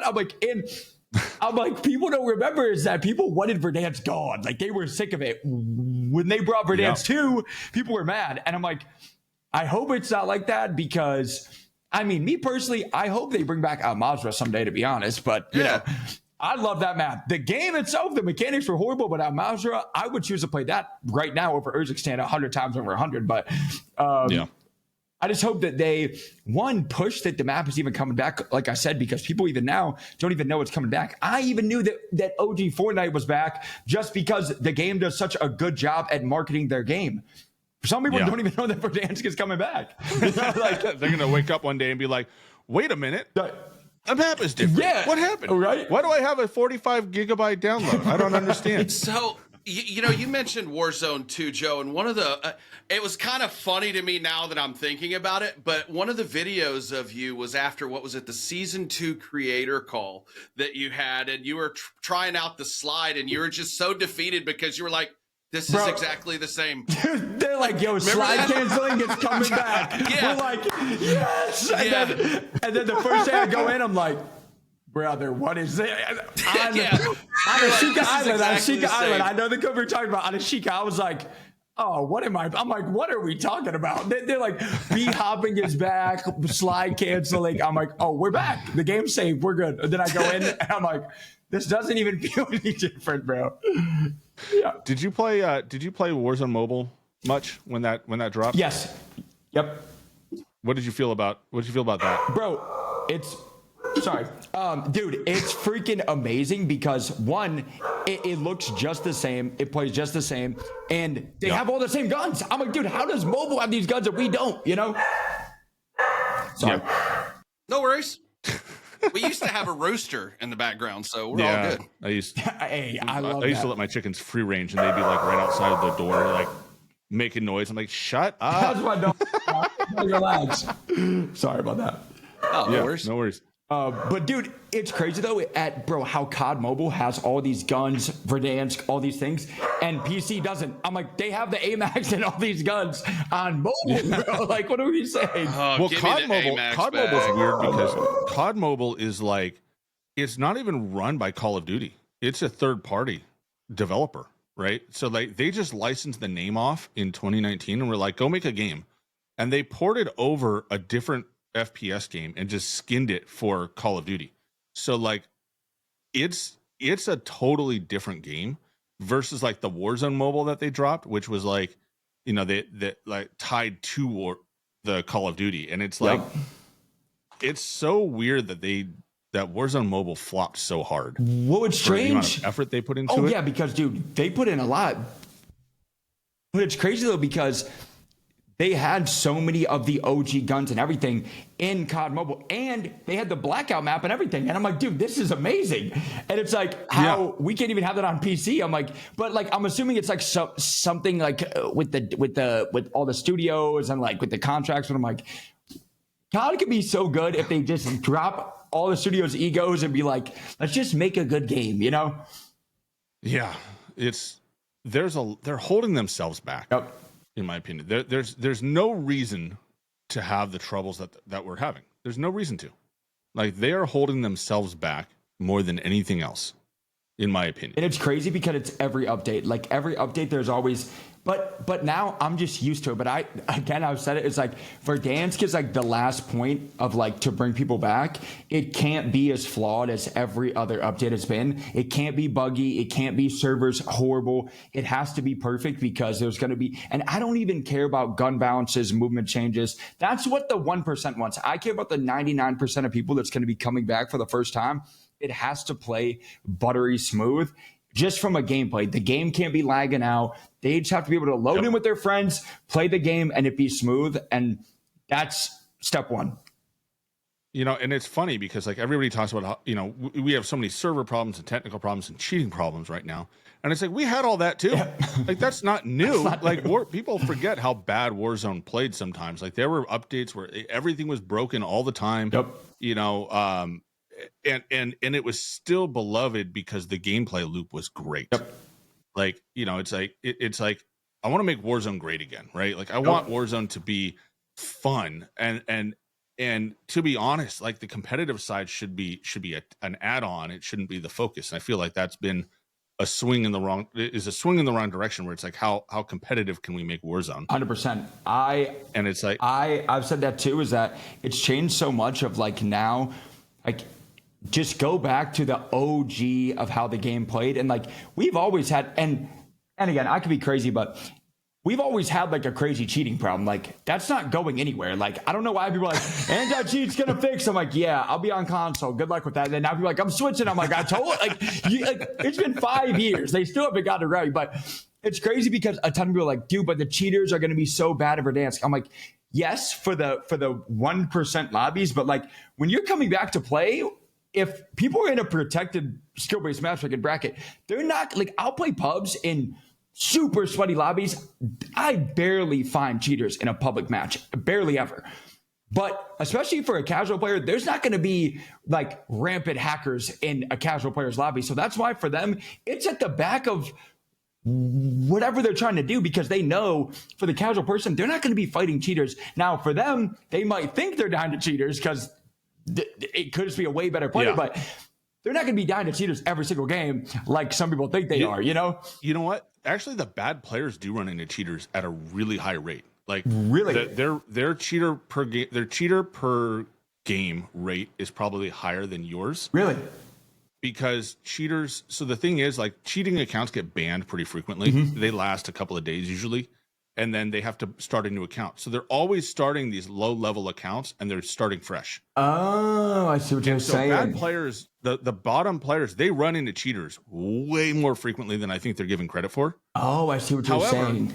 Most of them can't tell the difference between a good player and a cheater. Yep, that makes sense. You know, to them, they just walk out and they get mopped. And there was a guy. God, my brain is not functioning today. But you know, he sent me a link to a video of him running into someone. He wanted to know if it was cheating, right? And it was one of those things. I broke it down, did a video. I broke it down, and it was like there was like a split second where you could actually like you could hear the guy. You know, with you know, I turned on Art's audio tune, mm-hmm. and it's like, okay, I could hear him. I knew about where he was because I could hear him running around. So I knew someone was there. And then when I ran the kill cam, there was this like moment where it was like I could see you, right? Like I could see where you were. Yep. And then so for him to see and then come back and engage him, it was like he engaged you because he knew where you were, right? Like that's and all the tools were there for someone to know you were there. Yep. And so you know it was a really good interaction because like when I broke it down, the guy looks at it and goes, you know what, this is this is really cool because I didn't notice this stuff when I watched it, but now that I watch it with you, like I can see what you're talking about, like it makes sense. Yep. And so it was like, you know, when the problem with cheaters is like you just a lot of times you can't tell. Like because you're running against players that aren't familiar with what they're capable and not capable of. Yep. And I think that's where a lot of the problem comes from is like, you know, for people that they don't have the experience, they can't tell the difference at a glance between what somebody should and shouldn't know. Exactly. Right. It's really hard to deal with. And I think that, you know, it blows up the whole experience of cheating. And it makes it look like everybody's cheating, right? Well, and they put cheese in the game too, man. I mean, like, look at the recon thing that you get in multiplayer, where if you have all 3 blue perks, remember for a while when the game first started, you would see an outline, and you still kind of see that for a while too. Yeah. So yeah, you have it was that, a lot of you know, and people are shooting through Nuketown and those kind of things. So it's like Nuketown was made of cardboard and tissue paper. So much cheese in the game that, you know, high alert. I've gone on record saying I hate that perk because it's awful. I don't even want to get into it, but you know, stuff like that. Like there's just so much stuff in the game that you do have a lot of information available to you. And you're right. Like normal people sometimes can't tell the difference. I can't always tell the difference. And I had 2,500 games last year. Dude, I'm the same way. I mean, they had a bug on Nuketown where on console only, you could stand by the bus and the bus was completely see-through, like completely see-through. And dude, I kept dying to players standing by the bus, and I'm like, that guy's walling. I'm like, that guy's cheating. And then chat's like, Joe, he's not cheating. I'm like, guys, I play the game for a living. I know who's cheating. and they're like, Joe, no, it's a console bug. And dude, from his POV, he could see like the bus wasn't even there. So he would like pre-fire me. I'm like, this guy's walling. And then like watch me as and I'm like, oh no, guys, like I played the game. And they're like, Joe, trust me. I'm like, all right, show me. And I checked. And bro, if that's happening to me, I know that's happening to a casual player, you know? Yeah. And it's like there's certain angles that you could shoot through the bus, like specifically. And then, I think when it launched too, there were issues with bullet penetration and the material that the walls were covered in. So like I think they would build a wall and have like and they talked about this in a patch notes that they're working to address it, of like the thickness of the walls making a difference in bullet penetration. Yep. But I think the bullet penetration was tied to the surface of the wall, right? And so like if it was a exterior stone, it could have one effect, and then the interior would have a different effect. Yep. And so there's that one clip of like this guy's just pumping rounds through the wall and just doing peanuts against the guy on the other side. He turns around and one shots with the shotgun. Do you remember that clip? No, I didn't see it. It was like, and it was everybody was like it came up as like a skill based damage hit rate, right? And it was like, but I think it came down to like that point, like depending on how you hit it, like it was the wall on the exterior was eating rounds and the wall on the interior was not. Gotcha. Like it was eating the damage, right? And so it was like it created this weird schism in like the effectiveness, and there's so much of that in this game because they've made it so complicated. Yep.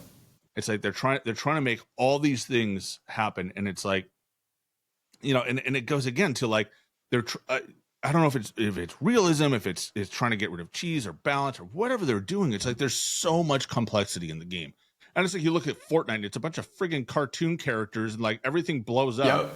And it's like, there's no realism whatsoever in the game, right? Walking banana with a machine gun, right? And it's like, but people have fun in that game. And like, every there's a lot age of group fun plays that game because that's the focus. That's the focus, yeah, right? Like, everybody plays. Everybody, from kids to like grown adults. I'll see people like grown adults be like, dude, I can't wait to play Fortnite tonight. I'm like, you're like 60, bro. But it's crazy because it is truly folk. And again, it's great. And I'm kind of biased too because their whole freaking headquarters is based in North Carolina, which is cool, I think, because there's like no other like gaming companies that's here. So I'm like, yo, that's pretty cool. But like every update, there's no bugs. They have a great anti-cheat. All their updates are good. And they have like events in game. That's what I feel like COD is missing too. Like they have like full concerts in game.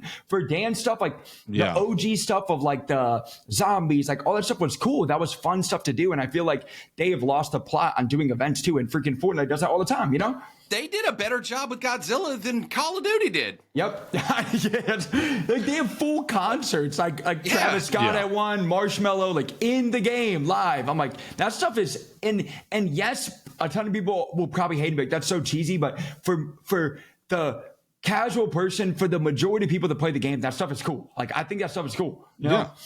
I love the Godzilla event. I thought it was a lot of fun. I did get pissed off and I realized that other people could see all of Godzilla at once. You didn't have to like look up, right? Thanks 80 FOB. Console problems. But I really I thought that event was a lot of fun because it was ridiculous, right? And it was something to do, and I feel like it's just been lost of like, there has to be something to do, and I think this is where BRs in general suffer, is that eventually BRs boil down to just, to getting kills, unless the game is creating moments of fun, creating the situations that are entertaining. Agreed. On their own, right? And so like, Warzone's LTMs used to be that way, right? You had Nakatomi Plaza, yep. You had, you had the dude, I still have a clip, and I go back to that clip, kind of like the Wolverine on the bed moment, right? Of the day they opened Stadium. Yes. My God, 150 people dropped in the same place. Yep. right? And it was like, and I got on later. I was at work all day, so I was like watching everybody do it. And I got on. I'm like, I want to experience this if I can. Yep. Like if there's and the whole lobby dropped on Stadium for like a week, and it was like, yeah, and it was like you just sitting there and you just I don't know if you ever played paintball, but it just sounded like a paintball game. It was just like bah, bah, bah, bah, bah, bah, bah, bah, bah, everybody with their starter pistols, just shooting each other in Stadium, just having a blast. And it was and it was like stuff like that we don't have anymore. Like we haven't had that since El Mazrah, right? It was probably the last time we sat there and we're like, all right, we're doing something that that Halloween event on Al Mazrah I thought was a lot of fun. Just don't screw it was the unique, playlist. it was entertaining. And now it's just like, collect skulls from opening crates that are super AKA, loud, so you can't even hear footsteps. So grab them quick. So you might as well play Plunder, right? Go play Plunder because that's what this mode is for. Yeah, but you know what? Like, and I don't mind the limited time modes, but just like don't screw like with the regular playlist. Like, as far as I'm concerned, for both BR and Resurgence, it should be solos, duos, trios, quads, period, and ranked for both. The end. And then if you want to have LTMs, do that. And if people want to play those, cool. But don't force people to do it because it sucks when that happens, man. I mean, dude, there's been times where they take out like solos from the game for weeks. It's like, what are we like? How are we gonna take out Resurgent solos? Like most people don't have a squad to run with every day. How are we gonna take out solos? We're like, what are we doing? It's crazy. No, it's. I mean the people in charge of that dial. I guess they've got data. I assume they know what they're doing. The data. The data, dude. I swear to God, if I hear that again, I'm gonna go slam my head in a cardboard. But like people don't understand too is like whenever you have data on something, you can make the data fit your narrative how you want it to fit and ignore other stuff. You can make SPMM fit a narrative of being like, oh, it's great for the bottom 10% of players. Like it's fun. Like you can make it fit a certain narrative that you're trying to push. And people don't think about that. I'm like, dude, like they're saying this way. You got to think outside the box of what they're like, how they're trying to push this towards you. It's only as good as the person that's reading it. That's that at the end of the day. But we're talking about data and things that work and stuff like that. What are your thoughts on the integration as far as like first and foremost, we can't have an episode with the Movement King without talking about Omni Movement. What do you think about Omni Movement? Dude, I freaking love it. The downside, which again, I love it. The only problem is I think for the majority of people, it's complicated in how many settings there are. Like, say you buy the game or play freaking Warzone on console and just boot it up for the first time. The default settings are horrible. Like, there's so many of them, which is a whole nother topic. But how it has you default isn't like Omni Movement. Like the tack sprint delay to run sideways, run backwards. It's horrible. And like, I love Omni Movement with the right settings, but most people aren't going to go watch a settings guide video, like they're just going to play. When Warzone dropped, I had a buddy of mine, that he didn't buy Black Ops 6. So I was on Black Ops 6 since day one. And so I was very comfortable and I had good settings. And when Warzone 1 or Warzone integrated, he's like, it was his first experience with it. And so he hops on with me and it's like, okay, let's play. And he goes, 45 minutes of going through settings to get him playing. Yep. It took us and he's a casual. He works all day. Yep. He's got a life outside of, he's got a girlfriend, he's got a dog, he's got, shit to do outside of playing the game. So when he hops on, he's the ultimate, like, he plays 10 hours a week, give or take. He's just trying to play. He's just trying to queue up and play. Yeah. That's it. And it's like 2 hours time. So out of a 2-hour session that he had from 9 o'clock to 11 o'clock at night after a full days of work, it was 45 minutes of settings. And that's with me knowing what to do, right? Like if he had to figure it out on his own, he would not have played a game that night, or he would have just hopped in with default settings and been like, this is trash. And think it's trash. And I think a lot of people do that. 100%. I think a lot of people are doing that. And it's the problem with, it's like a pro and a con, but because I personally love it, dude. You can run sideways, dive, dude. It's been freaking amazing. But the problem is, for most people, they're not going to be watching a settings video. Even back in Verdansk, I used to watch freaking Huskers every single day, and I thought it was a keyboard and mouse thing because he had on affected where like when he shot. it would stay like very zoomed out. And I played on independent FOV forever. And I thought it was a keyboard. I'm like, oh, keyboard and mouse players, guns have no recoil. I was on independent FOV. So yeah, so I was like, dude, I thought it was like, oh, they can control it way better than controller, but I just didn't know even that small setting. So I feel like it's definitely the same thing now of like people that are booting up Black Ops 6 for the first time are probably like, there's a drop down 6 setting menu for every subsetting, you know? It's like, what are we doing? Yeah. So I really like the Omni movement, specifically the backwards slide, because I feel like that gets me out of a lot of trouble. And it's awesome when you put somebody on skates, because you're like, for me, I'm like, yeah, I'm a fucking 46-year-old dad, and I just did that to you. Yep. Enjoy that. You're going on TikTok. Yep, I love it because like that stuff happens. But I do love too is that, which I feel like they're kind of fumbling the bag of now. You don't have to side cancel over and over and over to have your attack sprint come back. You can have out your knife. But I feel like they should have it where what you're using as a knife is its own slot for a gun. It's like you have to grab your loadout to have your certain knife. Like from the very start, it's a default one. And I think it should change of like from the very start, it can be whatever knife you choose. And also for COD, because we know they love their bundles, they could sell tons of bundles to push way cooler knives, drills, hatchets, all that kind of stuff. And they can make way more money on just like cool stuff like that. I just want them to get rid of tac sprint. Yep. Just give us, bump everything up. Give me a faster run speed and give me like, a sprint speed. Like forget the whole tac sprint thing. Yep. There's that new perk. Have you messed with it? Is it working? I don't know if it's working. I don't know. I don't think so. There's a new perk. I forget what it's called, but it's like you're supposed to be able to run at like it gets rid of tac sprint. It might be multiplayer only. But it gets rid of tac sprint and it boosts your sprint speed. And so I on paper to me that that's a fair trade. I don't hate that. There is that perk in Warzone that gives you unlimited sprint speed, right? Sprinter. Running perk, running shoes, sprinter. But man, it's just so they keep it overcomplicated. Like I don't know. I have a love-hate relationship with Omni movement because I like the idea. I like the move, what it adds to the game, and I can dive sideways and slide sideways, and like it makes busting into a room easier, right? I don't have to worry about walking in and sliding or diving and then having that delay, right? I could be shooting as I go through the door, which is great.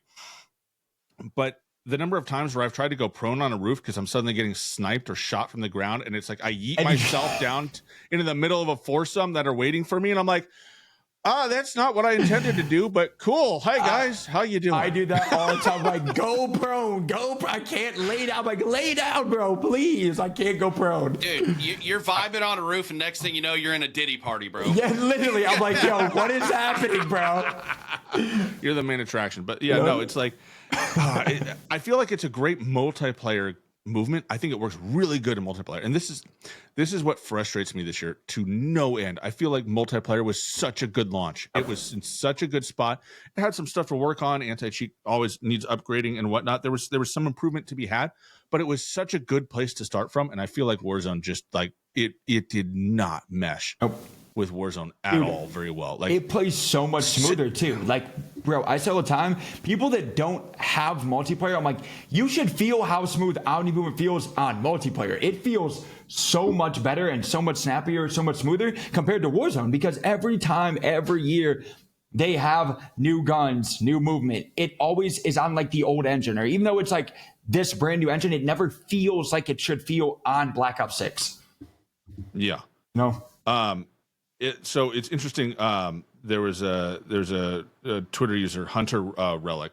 I'm sorry, and he leaked some build video from I guess some early builds on Warzone.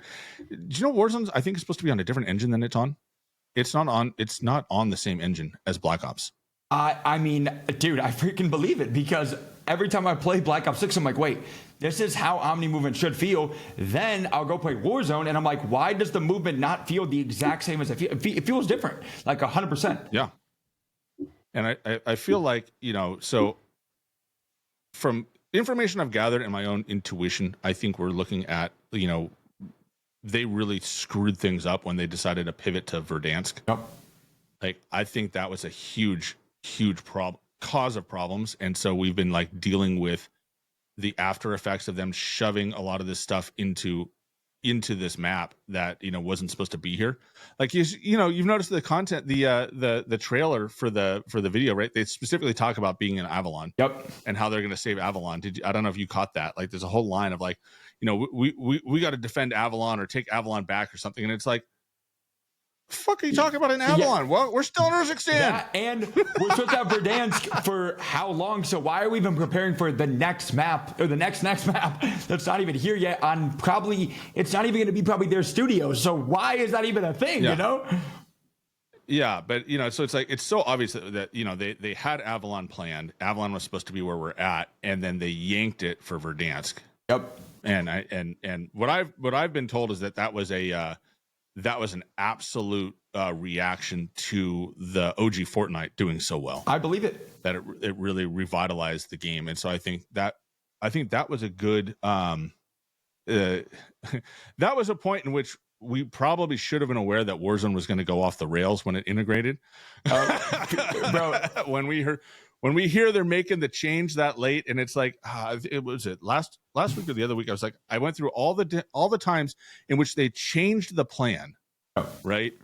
And the launch was terrible. They changed the plan in Cold War, right? We were supposed to have Blackout 2, and they decided to integrate it. And lo and behold, the integration was a disaster. It got better, but it was a disaster. And then there was Vanguard. So Vanguard, if you remember, I don't know if you remember this, but they were supposed to integrate. They were supposed to move the launcher over to Vanguard. It was supposed to have the faster movement, FOV on console, and a variety of other things. And they talked about it. There was a couple of posts and a couple of news articles about it that all got changed or deleted at some point. I don't remember that. And so there was this brief period of time in which you had them on record saying that they're going to have FOV on console in Vanguard, and it's going to be faster movement, and it's going to be all this other stuff. And then I think they couldn't do it. Yep. I think it broke too much, and they couldn't move the launcher, so it had to stay on 2019, yep. And they couldn't redo it on Vanguard, and that's when they decided Warzone 2 was going to be like, we're just going to push all that change to Warzone 2. Yep. Not probably the best choice, but retroactively thinking. But I think, and so as a result, they had to shift gears and redo stuff for Vanguard, and that was a disaster. Yep. It was like a month or two before, they canceled the whole first season, right? Or one of the seasons, they canceled a whole season because it was so broken. And then Warzone 2 launches, and that one had its own, it worked functionally well enough, like unless you were on a PC player, and then it was the NVIDIA driver issue. But then Warzone 3, they executed the plan they had in mind. Oh. Like it just worked the way they designed it, right? Yep. And it was a glorious moment, right? It was like we loaded up, and it was like it just worked. Like 100%. Awesome. That's how it should be. And then that's how it should be from a $1 billion studio. Black Ops 6, they changed the map, and lo and behold, it's a disaster. Yep. And it's like, stop changing the plan, guys. I just hope that because they had such a terrible season 1, and for our season 2, it's been like we're preparing for like the next season, and content wise, they're preparing because they know Verdansk. That is the last hope. Season 3, that is their last hope, and I've seen a ton of people say like, dude, season 2 sucks. There's no content. I'm like, they said that there's going to be no content. I would rather have no content. Okay, fine. Fix it. When season 3 drops and Verdansk comes back and everybody comes back to play, it has to be It has to be flawless, or it has to work. It's going to go downhill. Yeah, it has to work. It has to hit all the right notes, and it has to feel like Verdansk felt. It doesn't have to be perfect. It doesn't, like, in terms of like recreating it. Like, you can bring, there's certain quality of life things, but I think the balloons, you got to get rid of the balloons. Get those out of here, because that just ruins the flow of the game. Off the cars, because they're awful. Vehicles got to be better. And here's, so for me, like, I think there in pubs especially, there has to be a place for cheese, right? The cheesy players have to have they have to have something. You know, we had a couple weeks ago, we had the Warzone dads on, which is a group that, like, you know, they love to play positionally. They were the ultimate water rats. They had, I think they said 600 wins in most of them were water rat finishes. And they were like, and like that, they were just unabashedly like, that was our stuff. That was our jam. And we were damn good at it. And you know, there's got to be something for somebody. Right. And it's like, you know, I just think like cheese has a place when it has a counter and it is a counter for something else. Right. Like, you know, OG Verdansk, man, we used to run the Pila all the time. Like it was like M4. I ran the M4 with the flip sight so that I could have the I could shoot at range, you know, miss all my shots at range, or I could go close and I could miss all my shots up close. And then I'd have the Pila on my back. And it was like, you know, there was at least, you know, 2 of us that would run that Pila. And it's like, man, you wanted to get across the map. You better have a trophy, because it's like, oh, there's a helicopter. And you just see the rocket go. And it's like, but you know, like, minute later, like, quad feed. And you're like those moments in Verdansk were so important. Even like C4ing a vehicle, like that kind of stuff is so important that the game is lost. Of now it's like, okay, instead of taking a car, I'm going to throw down a portable balloon and fly halfway across the map in 5 seconds, and not like have to think about, okay, we should probably stop fighting now and take a vehicle as a team and rotate early or do this early. Instead, you can just throw down a zip and fly across the map like that. I think that should not be a thing. That has its place in Resurgence. That has its place on Area 99, on Rebirth, on things like that, because it's a faster playstyle. It's a shorter game. You can come back over and over and kill. And your life doesn't matter as much, because you're going to come back, right? You know, it's like you'll be back in the game in 30 seconds. Yeah, and you know, you mentioned the C4, but Joe, you guys broke it. They tried to make it great again, and y'all were using it in comp. Remember that when everybody was talking about, oh, we need to nerf the C4. See, in original Verdansk, I always joked about trying to get my C4, or Hot Pocket as I called it, Obsidian, because dude, I loved it. You throw it in a fucking building, you blow up a car, people want to be, you know, fly by in a heli. Hey, catch this. You could throw so far, bro. Yeah. Then it was like when they nerfed it, then it was like throwing a 50-pound bag of concrete. You couldn't hardly throw that shit anywhere. And then it got good again. And then we watch you guys in comp, and y'all are sitting here just spamming that shit left and right, dude. And then they nerfed it again. Well, it's like for that, like I've been preaching too. It's like how, and again, I don't code games, so I have no idea. I from a very high level, but it's like for ranked play and stuff, how hard is it to just keep it the same way in pubs and just take C4 out of ranked? If it's bad or gases, just take them out. Easy peasy. But it's like, they can restrict it. Like you don't have to nerf them to the ground. Just have them. Pubs should have their cheese in it, you know? And it's like Warzone, people think the game has to be balanced. I don't think Warzone has ever, in the history of Warzone, ever been balanced. There's always been a broken gun, a broken meta. Everything's always been broken. You cannot balance, honestly, any VR. You know when Warzone was balanced? Warzone had one half of one season where it was balanced. The very last half of season 6 in Caldera, where they said, so they had a problem in Warzone 1 where, because it was tied to the base game so strongly, they couldn't buff Warzone M19 weapons without wrecking multiplayer. Oh, because gotcha. they weren't separate, right? And that changed with Cold War, because they recreated the guns in 2019 for Warzone, and so they weren't exactly the same guns in Cold War, right? So they could change the Warzone guns without messing with what was going on in Cold War, and that was a chain, and so that was a problem. And then at the end of Caldera, I remember Ted Timmons basically, and I'm paraphrasing what he said when he posted about the weapon balance. He said, "Fuck it, we're changing everything," and they just buffed everything. Right? You could pick up every gun, and it was like it was legitimate. The AMAX and was good again for a while. The AMAX was good again. The M4 was good again. The Growl was good again. Like the Kilo was good. You know, it was all good again, and it was so much fun. I had so much. That was like, when I think back, that was like one of the pinnacles, just because you could take every gun, like from every era, and you could have fun again. And I mean, and it sold bundles too, if I remember right. I think it sold bundles. I think that like they just have to. Bundles weren't going to go over. Yep. I just think that like they have to get back to that if they are trying to have a good launch that keeps players, because because if not, if they load up, and even now, there's times where like I'll join on console and it says I can't join because my friend's on a brand new version, this and that. People aren't going to play. It's got to be, you just invite your friend, you play the game, you load up, the server's good. It doesn't even matter if there's broken guns, whatever, bro. But it's like the basic of, and it's so sad to even say that of like $1 billion company, but the basics of playing the game has to be buttery smooth, or else it's going to just be a disaster. Yep. No? I agree 100%. Just. And I think if we, if they can find a way, I think that the three things, I think there's three things holding Warzone hostage right now is the gameplay loop in BR specifically, like, Resurgence is kind of its own animal, but like the BR specifically, right? The gameplay loop is too complex. There's too much. Like it's just too much right now.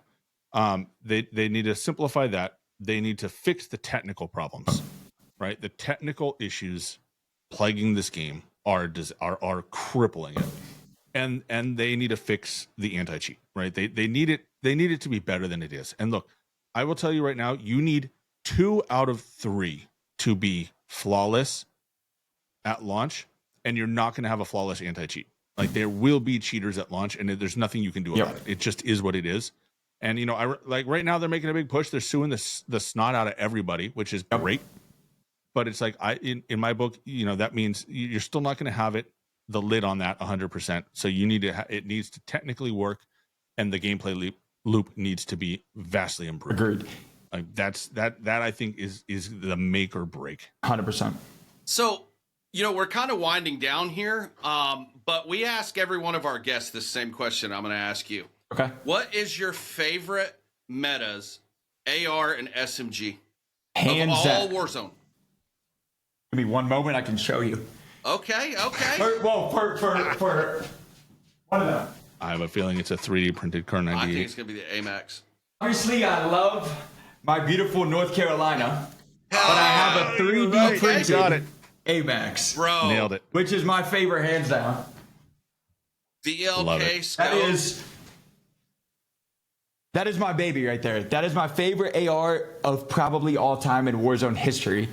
And sub-wise, I gotta go MWMP5. I mean, that combo was peak Verdansk, and I think it was pretty balanced too, right? Of like, you could use an AMAX because it for sure had some kick to it, but there was other guns like the Kilo that you could also use that shot super straight. So I feel like that had a balance at the time, and hands down the AMAX was like prime for dance days. I just love that gun so much.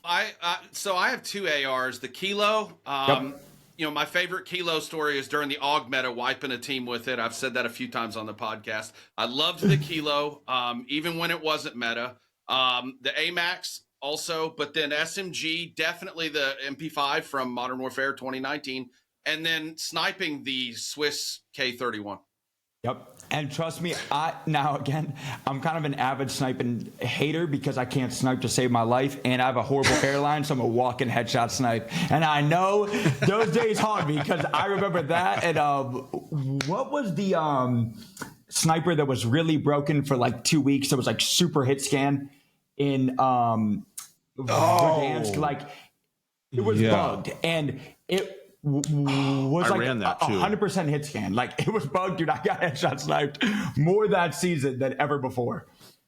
Yeah, I know exactly. I can't remember off the top of my head which one it was. It's not the Swiss. SPR. SPR. That's what it do. Yeah. That season, I was so scared to go anywhere because that was like hit scan. Dude, that sniper was crazy. Yeah. You're like, movement king. I'm sit still king now. Dude, I'm telling you. That was bugged when I first. So I didn't snipe at all. Like, I've played Call of Duty. The only Call of Duty at this point that I have not played is Infinite Warfare, and I have it back there. I just haven't gotten around to playing it. The first time that I actually picked up a sniper rifle and actually with intent was on Rebirth Island. Okay. Like I'd have avoided them like the plague forever, right? And it's like if I picked one up by accident, I discovered I was terrible at it and never played. So I picked up sniping right when that SPR went bugged. Yep. Oh, That thing was, I'm telling you, that thing it made me was fall so in good. love. But also, it's like way back then, too, was like, bro, the HDR, people that sniped love that gun. And it's like, I wanted to go back to that. Of people like being on, as cheesy as it is for me, I want people to go back to like their 4-man squad sniping with HDRs on a building downtown. Like, I want people to have that experience that they once loved, even if I hate it. Oh well, you know, or if sweaty players, who cares what they think? I want people that come back and play for the first time to experience how they played the game. And yeah, people sat downtown and sniped, but like now, especially, there's counters because of Omni movement of where I can escape that now. But they have to still have that experience. Well, and especially at range, like, you know, so for me, like when I, you know, so it's like, so I shoot in real life, and, you know, one of the things I like to shoot is long range, right? Like, you know, 800, you know, my record is 800 meters. I need to get further out, but just very few places I can do that without, you know, somebody getting in the way, and that's bad for them, and bad for me.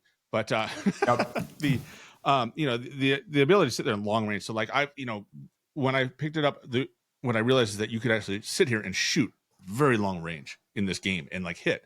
And so I've hit like 700-800 meters in the game, which is crazy to me. But, you know, it's like the HDR. I remember the clip. Somebody hit. I think it was ACT from prison. That's crazy. It was long. It was like across the map, and they got a kill at that range, and it was like, oh my god! Like, I've been trying to achieve something like that for a long time, and it was just, it's so, we've just lost so much of that. But yeah, it's like now, you know, it's like you can Omni movement away. It's like so much harder to hit. Exactly. People. You know, it's like they're just like I'm like, just crouch walk somewhere, please, for 1 second. That's me. So but yeah, what's your meta for me, like my now? No, sub. Oh, the M4, the original OG M4. I mean, and that was like, you know, in my defense, that was meta for a while, for a long time in when Warzone dropped. Like how, that was legit. Like how OG though? Like day one. Like day one M4. Like as cheesy as it was, I remember, dude, I ran a no stock M4 and an RPG. That was my go-to. You could do, and you could have fun. Yeah. I had a no stock build at some point, but it was like, you know, it was like the M4 had just enough mobility. You could put that flip optic on it, where you could have like the 4x, you know, and you could flip it down to just have a red dot, right? And so you could get away with it back then. And I just had, you know, it wasn't even really like the best gun, but I have so many good memories attached to it. Like I just always want to have fun with that again. And then you know, and then for the SMGs, man, there have been, I will say that's the one thing, there have been so many fun SMGs. I think I had the most fun with the it's supposed to be the Scorpion Evo. What is that? Damn, I can never remember the name. It came out. It was supposed to come out at the end of Modern Warfare 2019. It's a 2019 gun, but it actually came out in Cold War. I'm trying to think. And it had a really fast reload. It was like a sub 1 second reload. So you could put 100. You could run 100 rounds in that, and it was like just have an instant reload. Time it took you to reload. Yeah, it I'm was trying like, to think. so you could run the 50 out. It was super high fire rate. It was a lot of fun. It was a slower gun though. So like it didn't get popular because it didn't have a good movement speed. But for me, you know, being the bot that I was, not saying that I still am, not saying that I'm much better, but being the bot that I was, like, that didn't matter to me. I just needed to put rounds down range, and that thing could just pump them out. God, I can't remember what it's called, but that was that team was. I had the most fun with that because you could just nuke people up close, and they'd be like, "What the fuck just happened to me?" LC10? Yes. Was it that one? No, that one didn't have a fast fire rate, if I remember correctly. I was trying to think. It's from Cold War. Yeah. It was in Cold War. Yeah, they teased it during Christmas, and it was like you could find it a few times. You could find it in boxes, randomly, and then they never released it until like season 1 or season 2, and it finally came out. And it was so weird because it was 2019 gun, but it was in Cold War, and everybody was like, "Huh? That's a weird time to release it." Well, it's kind of like them But bringing the STG to Modern Warfare 3. Like, Right? It's like, okay. Yeah, like okay, you're out of stuff to add. I will have two other questions for you before we end, while Sub's looking that up. First thing is are you going to compete in the World Series of Warzone this year? Absolutely, 100%. And I hope it goes back to console, as crazy as that sounds. I think the number one problem this past year of why the whole event was bad was tech issues were horrible. I say everybody goes back to playing on console. That'll save a lot of the big cheating issues. And one, for all of the tournaments and stuff, it'll be way, way smoother for tech for them to run. And I say everybody just go straight back to everybody playing on console again, and for sure. Number two, do you have a team? And can you say? I do not yet. I've been kind of talking to a good amount of people, but I don't think I'm going to have a team set until we actually have, because I'm assuming it's going to be probably on Verdansk. So as times change, I think there's like a lot of times where there's a very good player on a certain game or a certain map, and I don't think I'm going to find a team until we actually play like the game mode and the game that we'll be playing on then. So yeah. And then the last question was someone in the chat, a friend of mine, Jigsy, was wanting to know, what are you running now? Right now, I would say for sure the Goblin. I mean, it's very, very broken, but I can only run it for about 4 to 5 hours because my finger starts to hurt. So I'm like, I can't do this anymore. I would say that, and probably the Cypher is a solid primary option too. And then sub-wise, I do love the KSV is a very good sub option, and also the C9. But I think the C9 has like a weird bullet reg issue. Like there's times where I lose a fight and I feel like I should not lose, and I'm like, dude, if I had on the KSV, I would win that. Would love to run the PPSH, but they have that stupid drum like bug where you have to go through the full reload to actually have the 55 like drum back, and it's the most annoying bug ever. That I'm like, I need my 55 round drum in, and I can't fully reload, and it pisses me off. So I'm like, I'm not running it. Do you feel like it's got a an inconsistency maybe in the fire rate or something? Yes, and it's got annoying freaking muzzle flash too. That's you can't see where I'm shooting at. I don't like the irons either. I don't either. But yeah, I was trying to run it and I wasn't loving it. Like I like it in multiplayer, but I just can't. It feels better. I'm not having all the success time. with Feel better in multiplayer. It's like, what are we doing, man? The gun, by the way, is the CX9. Oh, that's right. Got you. Thing, Okay, yep. Dude, and like you blink and you're empty mag. It would It would blow through mag, but you could reload it. The original reload, according to True Game data, it was like 0.68 or 0.7 seconds to reload the full 50 round mag. Wow, that's insane. That's ridiculous, right? Like, and back then you could reload and run at the same time. So like you could like I would have so many times where I would empty a mag into somebody, like I'd get it down and then I beat up somebody else and then I dip around a pillar or something, get the reload done, and they would push me thinking that I was in a reload, and I would just turn around and smoke them back. Dude, that's awesome. And it was like, but the movement, it was MW, it was prime like 2019 movement. And I think, around the time it came out, things were speeding up. So you had faster movement of options available. Like I forget when the OTS 9 came out, but it was around that time that was starting to pick up, and things were picking up speed wise. So I think there was the Mac 10, I think, was also around. And so movement was picking up more. But that gun was a lot of fun. I had a lot of fun with that gun. Yeah, dude, that thing freaking reloaded so fast. That was insane. Yeah. But cool. Yeah, that was good memories. But Joe, thank you so much for coming by, man. We had a great time talking to you.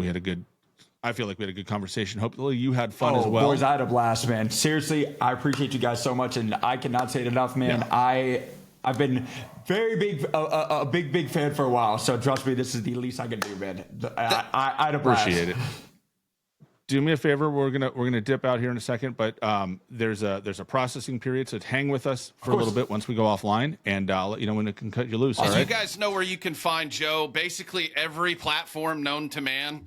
Maybe LinkedIn, even Feet Finder, I don't know. Feet Finder, OnlyFans, LinkedIn. Send me a LinkedIn message. I'm there. Ask me for a build there. I'm there. All right, Joe. Thanks everybody for hanging out. We had a full chat today, and appreciate you all. We'll be on Apple Podcast, Spotify. I think we're trying to get on iHeart, and then this will go up on YouTube as well as any content we throw up on it. So thanks everybody for hopping in, and we'll catch you all in the next one.